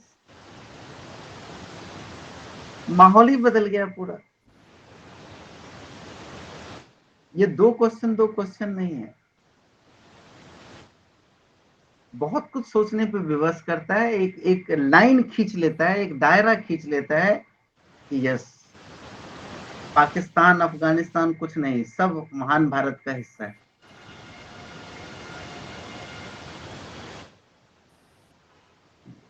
please अब आप लोग कंटिन्यू कीजिए। एनी क्वेश्चंस है तो प्लीज स्किप करो। मैसेज मेरा क्लियर था कि be more precise and focus. ये बड़ा अच्छा मैसेज है sir, it was a good message and more over ये ब्रेनस्टॉर्मिंग तो है ही, पर हम और एक चीज और आपको बतला दूं डॉक्टर साहब, सर, जबरदस्ती कहीं भी ड्रैग करने की कोशिश नहीं होनी चाहिए। फॉर एग्जांपल, हर एक चीज को प्रीएम्बल से कनेक्ट करना जरूरी नहीं है। जब क्वेश्चन का जो पार्ट है ना, समथिंग इज डायरेक्ट, क्योंकि यदि आप कनेक्शन करेंगे और रूट ढूंढेंगे तो रूट तो कहीं भी निकल ही आएगा। So 1 stage, 2 stage, 3 stage is okay, but not much more. Stretching जो है ना, आप जहां पर आर्टिकल 21 क्लियर, एक चीज बट ऑब्वियस है, क्वेश्चन में ये नहीं है कि आर्टिकल 21 और फंडामेंटल राइट्स कॉन्स्टिट्यूशन को सपोर्ट करता है या नहीं, सॉरी प्रीएम्बल के कंसिस्टेंस में है या नहीं। ऑब्वियस है क्योंकि कॉन्स्टिट्यूशन का हिस्सा है। This is not under challenge. अब ये है कि केस टू केस ये चैलेंज होते हैं कि this circumstances whether it is fold under article 21 और not. If yes, does it violate it or not? And if violated, then what is the remedy? ठीक है सर। प्लीज कंटिन्यू करें आप sir, लोग हम अपना आपको सवाल लेकर। छोटी सी वो करना चाहते थे, बात रखना चाहते थे। हमने केसेस सिर्फ अभी पहले लेयर से पढ़े हैं सर। अब इसके बाद हम थोड़ा सा डिटेल जाएंगे। ये थर्ड स्टेज है जिसकी आप बात कर रहे हैं सर। यहाँ ऑटोमेटिकली हुआ है सर, आपको मैं रहने ही नहीं दूंगा शांति से। लेवल अप तो मैं करके ही रखूंगा। नहीं, आपने आज जो काम किया है ना, वो बहुत अच्छा काम है सर। वो लेवल बढ़ाने का काम है। ये आप तो हर बार कहते हैं, ये हर बार कहते हैं, कुछ नया कहिए। Sir very thanks. एक मिनट फारूक, एक minute, I am talking to sir, let me talk please. But जब सर हम लेवल बढ़ाएंगे ना सर, तब हम आपसे ये कह देंगे कि सर आज आप फ्री हो, जो मर्जी सवाल हमसे पूछिए। अब दिक्कत ये है कि अभी तो हम नर्सरी और प्राइमरी स्टेज पे हैं, उसके बाद हम मिडिल स्टेज पे जाएंगे, फिर जब सेकेंडरी और रिसर्च में चले जाएंगे ना। आज आप बात करें सर रिसर्च वाली। सर मेरा अपना एक एक्सपीरियंस मैं आपको बताऊं। I was general secretary in IIT Bombay. It was the year of 2005। और उस साल के नोबेल प्राइज विनर आए थे Tata institute of fundamental research. हमारा एचओडी बोला कि why not this would come to the IIT Bombay. मेरे लिए इशारा काफी था। मैंने बोला, मैंने उनको कमिट किया कि yes he will. And next day I approach, उनके पीछे पड़ गया, उनको लेकर के आईआईटी बॉम्बे के लिए शेड्यूल एंड टाइम दोनों रखा। नेक्स्ट डे हमने अनाउंस कर दिया कि इसका में आ गए। हम चैलेंज बड़ा देते थे और एक्सेप्ट कर देते थे। डिटरमिनेशन है आपका, दृढ़ निश्चय। मेरा तो मतलब वो उस समय, अभी तो मैं कुछ भी नहीं हूँ, मेरी एनर्जी बहुत पैरामाउंट पे थी। तो उनसे मैंने, और वो भी ये था कि जो मेरे गाइड का सब्जेक्ट था फोटोनिक्स, उनको उसी चीज में मिली हुई थी नोबेल प्राइज। तो लास्ट में क्वेश्चन आंसर सेशन हुआ, हमने भी एक छोटा सा क्वेश्चन पुट किया। एंड ही सेड मी कि I will return back on this question. I was literally shocked. कहने का मतलब ये था, Nobel prize means Nobel prize. आज के डेट में ट्रम्प साहब परेशान है, कैसे भी मिल जाए उनको। मिल नहीं रहा है, सब पैतरा अपना रहे हैं, इधर से उधर से पैरवी करा रही है, और पाकिस्तान के पैर पर लिए कि भैया रिकमेंड कर दो, नहीं मिल रहा है। मतलब ओसिन, जो भी नोबेल प्राइज विन करता है मींस ओसिन, और वो ये कह रहा है कि नहीं मैं बाद में आऊंगा। That day I realized कि जो भी आप अपने मन में सोचते हैं वो पेटेंटेबल है, वो यूनिक है, और वो यदि आपका मंथन किया हुआ यदि सामने आप रखते हैं, तो हो सकता है कि किसी के लिए उतना कंफर्ट जोन ना हो सकता है some work is required for that. हो सकता है वो अपने बड़े आराम से सोच ले, हमको बहुत टाइम लगा होगा, doesn't matter. But the matter is this कि जो किताब से हट करके, थ्योरी से हट करके, हम अपने दिमाग में जो हमने सोचा किसी चीज के related, it is worth while. वो पूरा कल्टीवेशन में, पूरी सोच में हर हमेशा आपके साथ रहे। It's yours and everyone is doing that. So the point is this, no one is under KG, nursery or PhD. Everything is patentable. My point is this, by giving that as an example. Very sorry sir, इस सवाल को even though मैं आपको ये कहूँ, इस देश का वो प्रोविजन है कि प्रधानमंत्री इलिटरेट, अंडरस्टैंडिंग क्लियर होनी चाहिए, इंस्ट्रक्शन क्लियर दे सकते। नहीं sir, we are not deviated from the understanding। तो वो चीज मत बोलिए। वो बोलने का मतलब मेरी लैंग्वेज में यदि आप कहें तो मैं बाकी लोगों से ये कहूंगा कि it is the very good way of giving excuse, और एक्सक्यूज एनी टाइम अपने लिए डिफेंस क्रिएट करता है अपने इनकॉम्पिटेंसी को कवर करने। मैं हमेशा मुझे यदि एक्सक्यूज देना पड़े, दे तो दूंगा जरूर, लेकिन वो मेरे लिए बहुत भयानक गाली है। मेरी इनकॉम्पिटेंसी है। I doesn't want to give excuse, specially repetitively हो जाता है कई बार, बट मैं वो एक बार में मैं इंसान हूं, गलती करूंगा, लेकिन वो दोबारा रिपीट नहीं करूंगा। I am damn serious regarding that, क्योंकि तीसरी बार में वो आदत बन जाएगी फिर मेरी। तो कॉन्फिडेंस आप रखिए। आप पहले ही जब आप ये कहेंगे कि वो बड़ा वो छोटा, देन कॉन्फिडेंस इज गॉन। वो कॉन्फिडेंस का एंटीथेसिस है।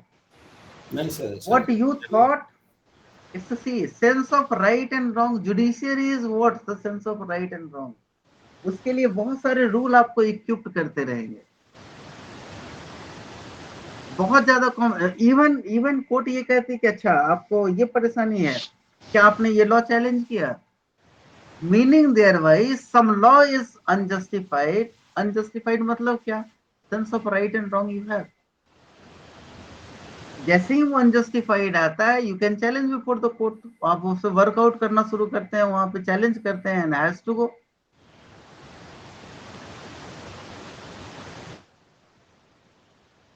Even constitutional provision has to go. 370 if it is redundant.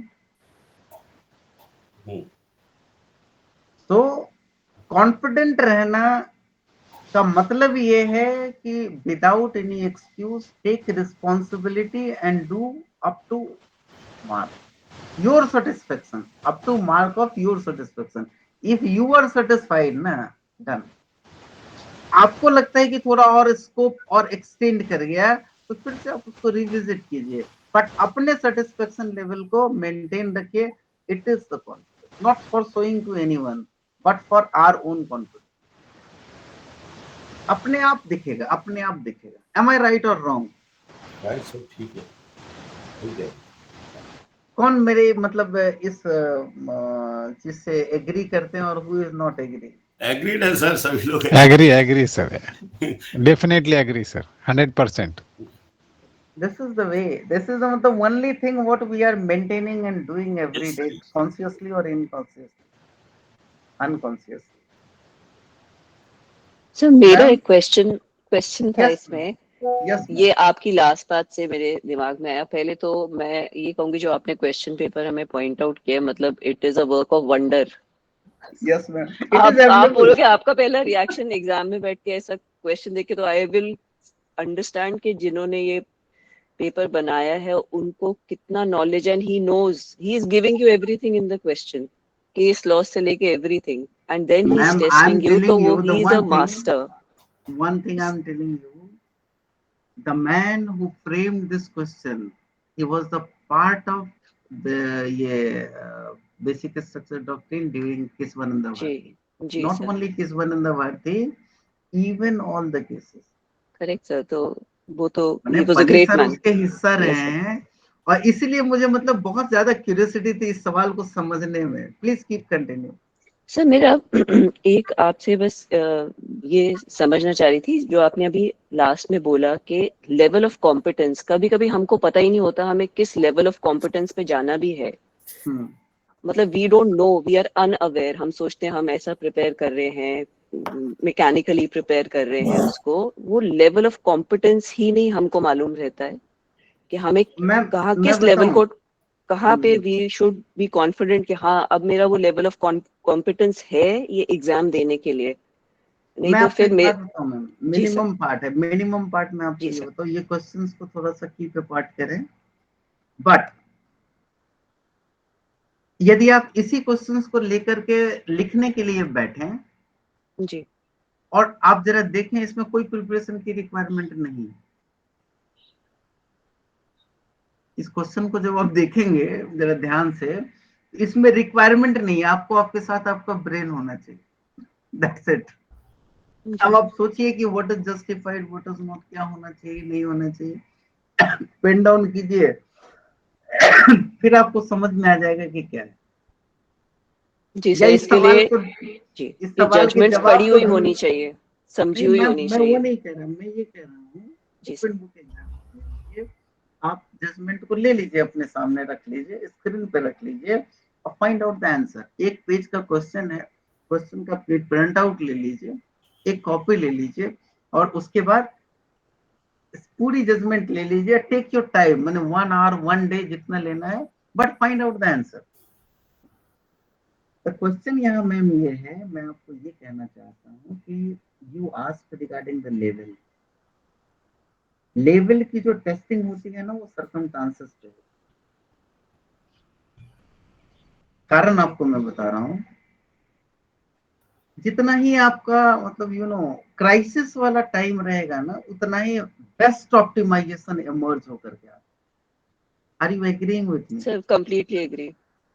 Now, I'm often criticized also for this कि वो last minute जितना में करते हैं और वो जब बहुत प्रेशर होता है तब करते हो। और जितना ही कंफर्ट जोन होता है उतना ही आप मतलब यू आर जस्ट वेस्टिंग, मेरे ख्याल से समवेयर, मतलब सो है जी।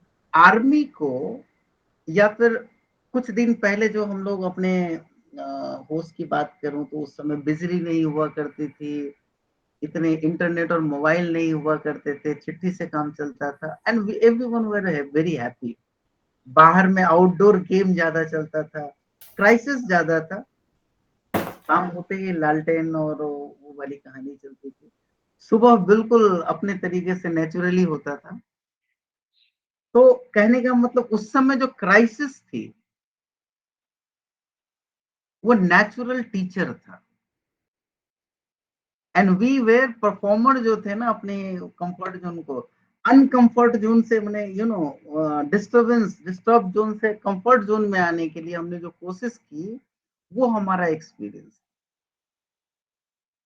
यदि ये कहा जाए, अल्टीमेटली मैं ये कहना चाहता हूं, if you are convince with your objective target, मुझे वहां जाना है, जैसे आज मुझे सुप्रीम कोर्ट जाना है, मैं ये नहीं सोचूंगा कि कौन से कन्वीनियंस से जाऊंगा, कैसे जाऊंगा, वो डिजाइन में नहीं करूंगा। Whatever it would be, come into the way, accordingly we will take our path, but well within time मैं वहां पहुंचूंगा। Am I right or wrong? जी सर। यही है लेवल, और उस लेवल का दूसरा नाम है your own commitment and your own satisfaction. No matter what, बस मुझे No matter पहुंचना what, है। objective should be clear. Right. जी सर। सलमान खान की पिक्चर देख लीजिए, वो कमिटमेंट कर लिया तो कर लिया, कैसे अचीव करना है कौन किसको बतलाता है। यंगस्टर्स हर कोई याद कर लीजिए अपने यंगस्टर का डेट, यदि जिस समय फर्स्ट लव का जो कॉन्सेप्ट होता है, एक दूसरे को देखने का, एक झलक देखने का, क्या टाइम होगा नहीं हो, कोई किसी को नहीं बतलाता। ये प्रोसेस भी कोई किसी को नहीं सिखलाता, बस इसका कमिटमेंट कि मुझे उस सामने वाली खिड़की में देखना है या वहां जाना है तो है। कैसे करना है किसी को पता नहीं है, तो बस होता रहता है। क्यों? वहां पर एक टारगेट और कमिटमेंट ऑब्वियस है। ये तीनों चीज का कॉम्बिनेशन जहां भी होगा वो अपने आप में इतिहास रचेगा,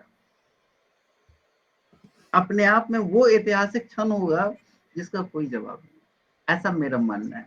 आई guess ma'am I tried to answer properly your question. Yes sir, I got the point. So the commitment आप डिफ्लेक्ट कर सकते हैं, this is also in your hand. और जब आप सेटिस्फाइड हो ले कि हाँ वी डिड, अपने मेहनत से मैं खुश हूँ, result what ever is, it is the level, it is the level, और वही आपको हमेशा ऊपर जाता है। और यकीन मानिए वो बात आप किसी को कह नहीं पाएंगे, मैं जो कहना चाह रहा हूँ मैं कह नहीं पाऊंगा आपको भी, वो just feeling, a satisfaction and subject to be a smile. That's it. But ये भी शिवानी जी की बात ठीक है सर कि इन डेप्थ हमने आज अगर ये 2016 वाला पेपर ना देखा होता इस लेवल से, तो मेरी अभी जैसे आपका शायद सोच बदला होगा, तो I have got another target now to achieve more depth. So अगर हमने नहीं देखा होता तो शायद हम अपने तरीके से अच्छा काम कर रहे थे, हम इन डेप्थ जितना सोच सकते थे सोच रहे थे, लेकिन एक अब वो पैक था जो यहाँ लटका हुआ था, वो थोड़ा सा और आगे जाके रख दिया कि नहीं और काम करना है। अजय जी, मैं इसी चीज को दूसरे तरीके से बतलाता हूँ। आजादी के बाद इस देश में साइंस में एक भी नोबेल प्राइज नहीं आया। What was the reason? आजादी के बाद बहुत सारी इंस्टीट्यूशन बनी, आईआईटी बना, एम्स बना, आईआईएम बना, और हर साल एक बैच निकलता है, क्या उनको सिखाया जाता है? उनको ये सिखाया जाता है कि now you are trained fit for the follow the instruction and go, और नौकरी करो। जो तुमको इंस्ट्रक्शन देगा वो इंस्ट्रक्शन फॉलो करो। फुल स्पीड में उसके लिए तुम अपनी सैलरी लो हैंडसम। फुल स्पीड में 75 साल से पूरा देश वर्कर प्रोड्यूस कर रहा है, साइंटिस्ट नहीं। क्योंकि साइंटिस्ट के लिए आपको स्पीड नहीं चाहिए, आपको बैठ करके सोचना पड़ेगा, भले ही भीड़ कहीं भी जाए। उससे मतलब कहते हैं ना, पहाड़ पे आप जाइए, हिमालय पे, वहां बैठिए, शिव जी सबसे शक्तिशाली वही है। उनका इधर से कोई कनेक्शन नहीं। Uninfluenced from all the activity, you focus on the research. इस देश में आईआईटी से निकला हुआ एक लड़का यदि वो जॉब करने जाता है, उसकी 1 करोड़ की पैकेज, एटलीस्ट 1 लाख महीना तो कहीं नहीं है। दूसरे साइड यदि वो रिसर्च करने के लिए पीएचडी चुनेगा, उसको 5,000 रुपए मिलेंगे। उस डिपार्टमेंट का जो प्यून है ना, जो सरकारी मुलाजिम है, उसकी सैलरी 40,000 25,000 है। तो क्या ये सिस्टम क्या प्रमोट कर रही है? रिसर्च या मैन पावर? मैं बड़ा डिग्निफाइड मैनर में बोल रहा हूं। सो देश हमेशा, मैंने इनको ये कहा है, हमसे बहुत बड़ा सवाल उठता है कि यू आर आईआईटीएन नाउ, यहाँ क्या कर रहे हो? कहीं उधर से निकाल तो नहीं दिया गया? कहीं कुछ गड़बड़ तो नहीं हो गई? सिंपली हमने स्पीड और रेस में जो हम भागे जा रहे थे, उसको हमने रिजेक्ट किया, चुपचाप बैठ करके सोचना शुरू किया। 15 साल से मैं वही कर रहा हूं। जब तक हम सोचेंगे नहीं ना अपने दिमाग में, पेटेंटेबल मेरा कैसे होगा सर? उसके लिए सिस्टम से जो वेरियस एक्सपीरियंस है, वहां से मेरा ये कॉन्फिडेंट था कि यदि मैं इधर बैठ करके सोचूं, मैं रेस में नहीं जाऊं, निश्चित रूप से मैं इन्वेंशन को लीड कर रहा हूं। Am I right or wrong, Ajay ji? और आज मैं पूरे गर्व के साथ कह रहा हूं कि उसी इन्वेंशन का रिजल्ट है जो कि ये पूरी ग्रुप हमारे सामने बैठी हुई है और सुन रही है। यस। और मैं प्रिविलेज हूं कि मैं कन्विंस कर पा रहा हूं। यदि मैं फुल स्पीड में मुझे भी ये करना है, वो करना है, वो पैरवी करना है, इतने पैसे कमाने, उतने पैसे कमाने, तो या तो आप वो देखेंगे या ये देखेंगे। कोई एक ही फेस आप देखेंगे। पूरे देश ने 80 साल सफर किया, अब नहीं। कम से कम उसकी शुरुआत तो मैंने जुडिशरी में कर दी। सोचने की शुरुआत। अब क्या करना है सर? हमको भी बैठ करके कुछ नया सोचना है, कुछ अलग करना है। बहुत अच्छा सर। Yes, yes, पोजीशन बोरो नहीं करना है सर, मेरी अपनी थिंकिंग होनी चाहिए। That I yes. want to develop and establish. यहाँ क्वेश्चन है स्पीड की, या स्पीड जो कि क्वांटिटी की तरफ लीड करता है, या क्वालिटी की, जो शांति से बैठ करके सोचने में बिलीव करता है। आज के जनरेशन पे देखिए, सोचने का टाइम बिल्कुल न्यूट्रलाइज हो गया, क्योंकि बच्चे भी अब मोबाइल में, मैंने हाईजैक थॉट है वो।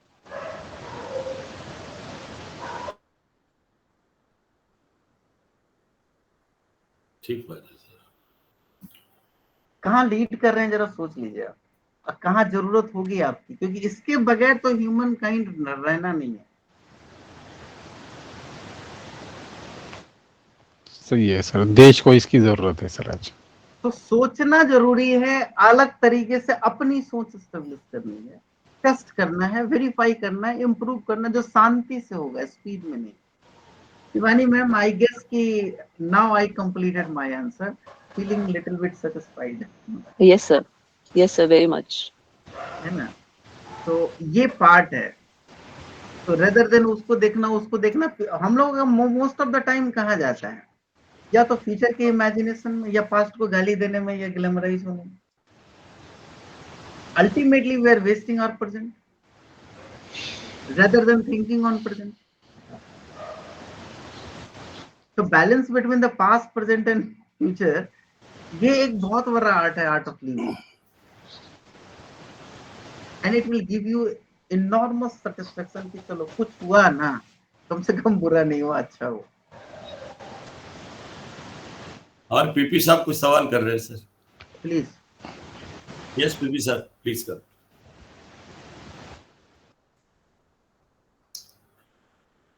पीपी साहब, पीपी साहब रेज्ड हिज हैंड. सर इससे रिलेटेड शॉर्ट क्वेश्चन. हाँ बोलिए पीपी साहब, बोलिए, आप बोलिए सर, सुन रहे हैं आपकी बात. सर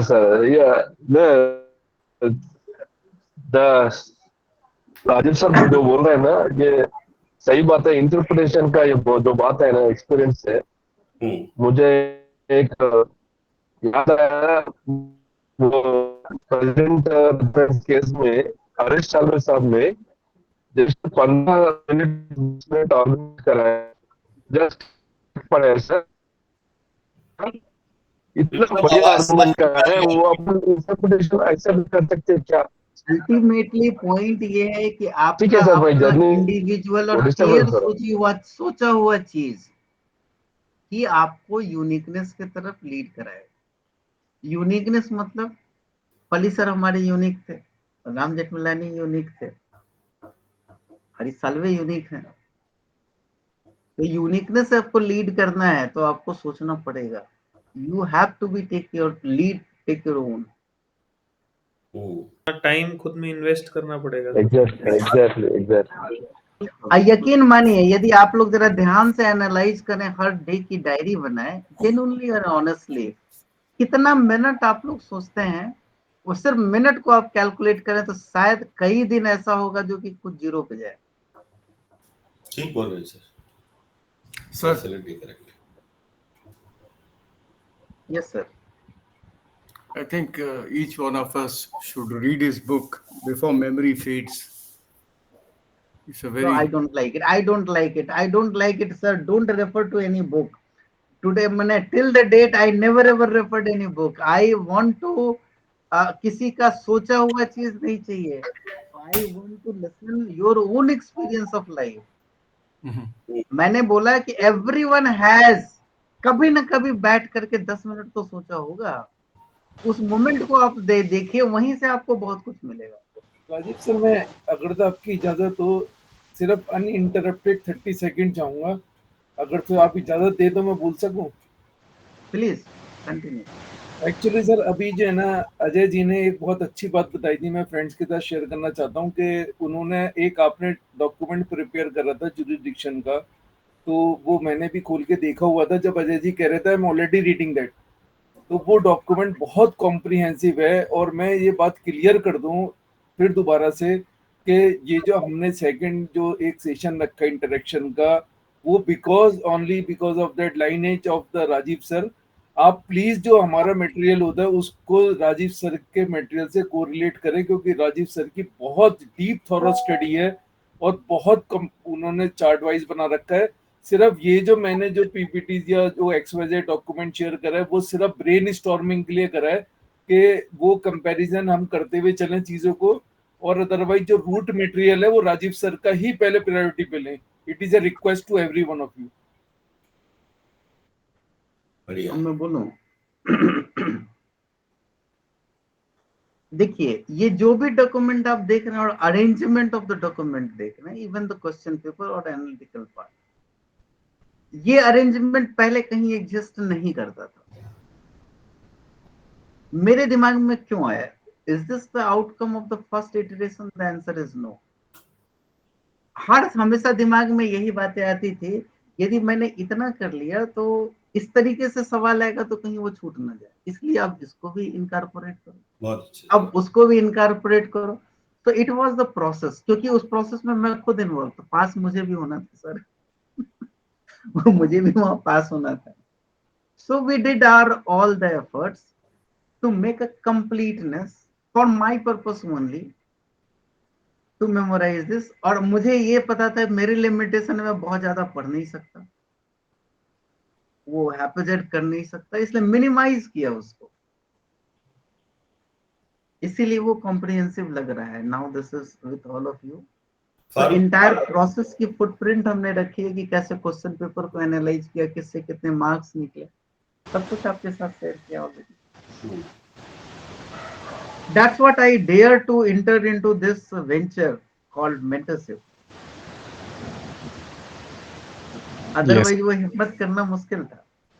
आप सादे मेंटर नहीं सर, ग्रेट मेंटर हो आप, एक अलग दिशा दे रहे हो हमको, आप सोचने की, बोले तो हमको इनोवेटिव वे से सोचने का बोल रहे हो, वो कि जो अलग है। लॉयर का मतलब ही आपकी अपनी सोच दुनिया में किसी और की सोच नहीं हो सकती। यस यदि आपने यस खुद ढंग से सोचा है अपने तरीके से, किसी चीज को टेस्ट हुआ और कंक्लूजन पे, ऐसे ही आइंस्टाइन क्या करते थे, वो क्या स्पेशल था उनके साथ? यस और वैसे देखिए तो सर बेसिक स्ट्रक्चर डॉक्ट्रिन ये इनोवेशन ही है। एटनबर्ग क्या करते थे, उनके साथ क्या स्पेशल था? नथिंग। यस यस वो भी एक ह्यूमन बीइंग थे, उनको भी मतलब इसी तरह आँख कान नाक था, यस बट एक चीज था दिमाग जिसको वो यूज करते थे, इमेजिन करते थे, यस वो वहां पे विजुअलाइज करते थे। Yes sir. हम लोग कम कहाँ हैं? फर्स्ट हमने इसको रियलाइज करने की बात है, और जहां पर रिक्वायरमेंट के हिसाब से सेटिस्फेक्शन लेवल और लेवल बनता है, यदि रिक्वायरमेंट बिल्कुल फिट है कि हमको एग्जाम का क्वेश्चन तक कंफाइन करना, वहां बनेगा। लेकिन उस जगह यदि आप कोर्ट रूम में जाएंगे तो एक डिफरेंट लेवल का चैलेंज बनेगा, रिक्वायरमेंट वहां शिफ्ट होता है। तो इट्स अ डायनामिक्स, ग्रोथ होता जाएगा आपके लिए, वो नेचुरली वो अडॉप्टेबल होता चला जाएगा। यस यस और एब्सोल्युटली। ऑटोमेटिकली कब लेवल कहां से कहां शिफ्ट करेगा, no one knows, just like that कि आप कब कितने बूढ़े हो जाएंगे पता ही नहीं चलेगा। हाँ एटलीस्ट बूढ़े हो जाएंगे तो फ्यूचर की बात है, एवरीवन कैन रियलाइज कि बचपन कब गया पता चला क्या? नहीं सर। वैसे ही है, रिलेटिव टू टाइम चलता रहेगा, आपको लेवल गेन होता रहेगा, it's obvious process, natural process. Yes आपका इनडायरेक्टली ये कहना है कि ऐसे ही बूढ़ा होना है क्या, काम करके बूढ़ा होना है? आप अपना टारगेट खुद चुनिए, ईमानदारी से मेहनत कीजिए। उन दो लाइन में कहा जाए तो यही कहा जाए, be honest at your work. अब इस ऑनेस्टी का डेफिनेशन कहाँ कहाँ कैसे हो सकता है, जो अभी आप देख ही रहे। यस ठीक है सर। और ऑनेस्टी ऐसी चीजें है ना, दूसरों को कहने के लिए नहीं है, योर इनर कोर सेटिस्फेक्शन के लिए। वहां पर बस that is another way we can say it's a commitment. मैंने एक टारगेट सेट किया था, जो आप लोग भी सेट कीजिए, वो सिर्फ एक चीज है, बहुत ही क्रूशियल एंड प्रॉपर टारगेट है, कि मान लीजिए एक 10 नंबर का क्वेश्चन आप लोग करते हैं और आपको मिलता है 5 नंबर, बिना एग्जामिनर से लड़ाई किए, बिना उसको कहे, कुछ ऐसा आप वहां पर इंप्रूव कीजिए कि वो 5 नहीं 6 मिले आपको। आप अपने ही आंसर को लिखिए, फिर उसको देखिए आफ्टर सम टाइम, और जरा ये सोचिए कि इसी एग्जामिनर को मैं ऐसा क्या और कैसे लिख करके दूं, कितनी क्लियरिटी दूं कि वो इम्प्रेस हो, मुस्कुराए, एक नंबर एक्स्ट्रा दे। क्या उसमें ऐड करो? sometimes it might be certain specific knowledge, sometimes it might be certain way of expression, जिसको वे ऑफ एक्सप्रेशन को क्या कहूं, सम अदा। तो वैसे भी कैसे आप इम्प्रेस कर सकते? सर इमोजी बना के, स्माइली बना के भेज देंगे सर, इमोजी। प्लीज आप जरूर कीजिएगा डॉक्टर साहब एग्जाम में। नहीं अहमद साहब, वो इम्प्रेस होगा या एनवाइड, वो तो बाद में रिजल्ट के समय ही पता चलेगा। नहीं वो और मार्क्स में ही रिवर्ट होगा। मैंने इम्प्रेशन का मतलब ये कहा कि वो भी आपने आधा क्वेश्चन सुना, कि इम्प्रेस सच दैट कि it will convert into 1 additional marks. अभिव्यक्ति है सर, सर ह्यूमर में कहा था sir, please don't take it. मैंने भी ह्यूमर में ही कहा है सर, डोंट, आप बुरा मत लीजिए। तो यहाँ वो जो लीड करेगा मार्क्स को, उसमें उस लेवल पे, तो आप तो वहां होते नहीं, वहां होता आपका कॉपी। या तो वो प्रेजेंटेशन होगा या फिर कुछ ऐसा होगा जिससे उसको लगे कि नहीं ये पॉइंट भी इसने दिया है, 1 नंबर एक्स्ट्रा दे, ये कंप्लीट, माने उसको इरिटेटिंग ना लगे, एक कंफर्ट जोन लगे और something impressive, which can not be possible in every question, yes sir, but हमारी कोशिश तो होनी ही चाहिए, राइट? करेंगे सर, इस पे भी काम करेंगे जो आप बोल रहे हैं। साथ में करते चलिए सर, उसके लिए बाद में मत छोड़िए। अब हम साथ सर में तब लेकर आपको एक्सप्लेनेशन देंगे पूरा जब हम साथ ढंग में से शुरू करते कर लें। अगर हम नहीं करेंगे तो हम कहेंगे सर इस सप्ताह हमने कुछ नहीं किया। ये हम सोच रहे हैं कि पहले हम उस लेवल तक आए, क्योंकि सर आपका लेवल बहुत बड़ा है, हमें उस तक पहुंचने के लिए टाइम मत बोलिए सर, मैंने बोला ना, मैंने अपने लेवल को नोबेल लॉरेट के साथ ये सर आप करा पहले लिया, आप लोग भी कराइए सर, बड़ा सर- छोटा मत कीजिए। मैं सर जो साइंस पढ़े जितने भी लॉयर हैं उनसे हमेशा कहता हूं कि वो पहले न्यूटन थे, उसके बाद उन्होंने न्यूटन ले लिया और न्यूटन लेके अब वो न्यूट्रलाइज उसमें आ गए सर। मैं यूजुअली कल इनसे भी कह रहा था, पांडे जी से भी, तो जितने साइंटिस्ट हैं वो न्यूटन से न्यूटन लेकर के अदालतों में पहुंचे, तो इसलिए उनके पास एक्स्ट्रा चीजें हैं सर। आपके पास रिसर्च है, आपके पास पूरा शोध है, आप उसी का इस्तेमाल करते हैं सर, वो सबसे बढ़िया है सर। मैं इस सेटिस्फेक्शन के साथ, मतलब आज मुझे इतना जरूर अच्छा खासा सेटिस्फेक्शन फील हो रहा है, इंट्रोस्पेक्शन है ये कि हमने उस पॉइंट पे सोचने के लिए, तरीके से सोचने के लिए आप लोगों को ला दिया। नहीं, बिल्कुल ला दिया सर। मैंने कहा ना हम तभी 15 दिन में बात करें कि सर अब हमने कर लिया है। और ये जो है ना जी अजय जी, ये सेशन का एक स्पेशल पिक्युलियरिटी है हम लोगों की, जो ये चीजें इसी सेशन में डिस्कशन होता है, सर तो और कहीं हो ही नहीं सकता, जहाँ कोई सिलेबस नहीं है, कुछ भी नहीं है, बस ओपन डिस्कशन है, इम्प्रूवमेंट के स्कोप की एनालिसिस है, और ये इफेक्टिव और असरदार है। So this is the good time to say happy Diwali. बहुत सारे पटाखे फूट लिए। Happy Diwali sir, happy Diwali sir. Satisfaction level हमने अचीव किया। Happy Diwali sir, happy Diwali. Happy Diwali happy Diwali. it was a good lecture and now we'll tell और sir when we complete, Sudhir ji जब पूरा काम कर लेंगे तब सर को बताएंगे ये सप्ताह हमने क्या किया। सर आपने हमको दिवाली का बोनस दिया है सर, दिवाली का बोनस दिया है, अलग एंगल से देखने के लिए दिवाली बोनस है सर हमारे लिए। आज का सेशन दिवाली बोनस सर। हाँ समझ लीजिए, वो तो हम कहते ही हैं कि अगर आप दिवाली के रूप में कुछ देना चाहते हैं तो एक अच्छा सा आर्टिकल बनाइए, कुछ बनाइए ऐसा, तो हम लोग उसको तो जनरल बात करते ही है। लेकिन सर ने आज जो दिशा निर्देश दिया ना, जो बात कही है, वो सीधी इस बात को तय करती है कि हम पहले उस ऊंचाई को छू करके तब हम कहें कि हम यहाँ बैठे हैं हिमालय पे। नीचे से हम मान लीजिए कैलाश चढ़ रहे हैं तो हम वहीं से शुरू हो जाए, क्या नाम है, नेपाल से कि हम कैलाश पे हैं, तो हम। डॉक्टर साहब एक चीज और मैं बतला दूं, जिस ऊंचाई को आप देख रहे हैं, छूने की बात कर रहे हैं, वो कभी छू नहीं पाएंगे। प्रयास तो करें। It is illusion. हर हमेशा वहां टच करने की जुगनू वाली बात है ना। वहां जब आप खुद पहुंचेंगे तो फिर पता चला कहीं और एक और जुगनू चमक निकला, और वो चमक निकला। इसलिए ये कंटिन्यूअस प्रोसेस है। आप इन्फिनिटी में विश्वास करते हैं, हम वहां नहीं पहुंच पाते सर, आर्ट्स वाले। मैं दूसरी बात कह रहा हूँ, don't try to reach somewhere, कोशिश ही नहीं करनी, कहीं तो चलेंगे ना। हाँ, वो अपना एक टारगेट लीजिए, उस टारगेट को अचीव कीजिए, that's it, which is very feasible. उसमें बहुत कुछ आप रियलाइज करें। इस पंक्ति को लिखा था कि मंजिल मंजिल करते देखा, मंजिल की कोई शय नहीं, हमने सबको चलते देखा, पहुंचा तो कोई है नहीं। जो सच्चाई थी हमारी सर, हम सब में से राम जेठमलानी बने, को किसको मना, ये फारूक बने, अच्छी बात है, हम तो खुश होंगे sir. Thank you sir. Potential है सब में, कोई अलग से थोड़ा है कि आपने अभी कहा कि उनका ब्रेन यही था, आंख ना कोई थी, सब कुछ यही था। आपने कहा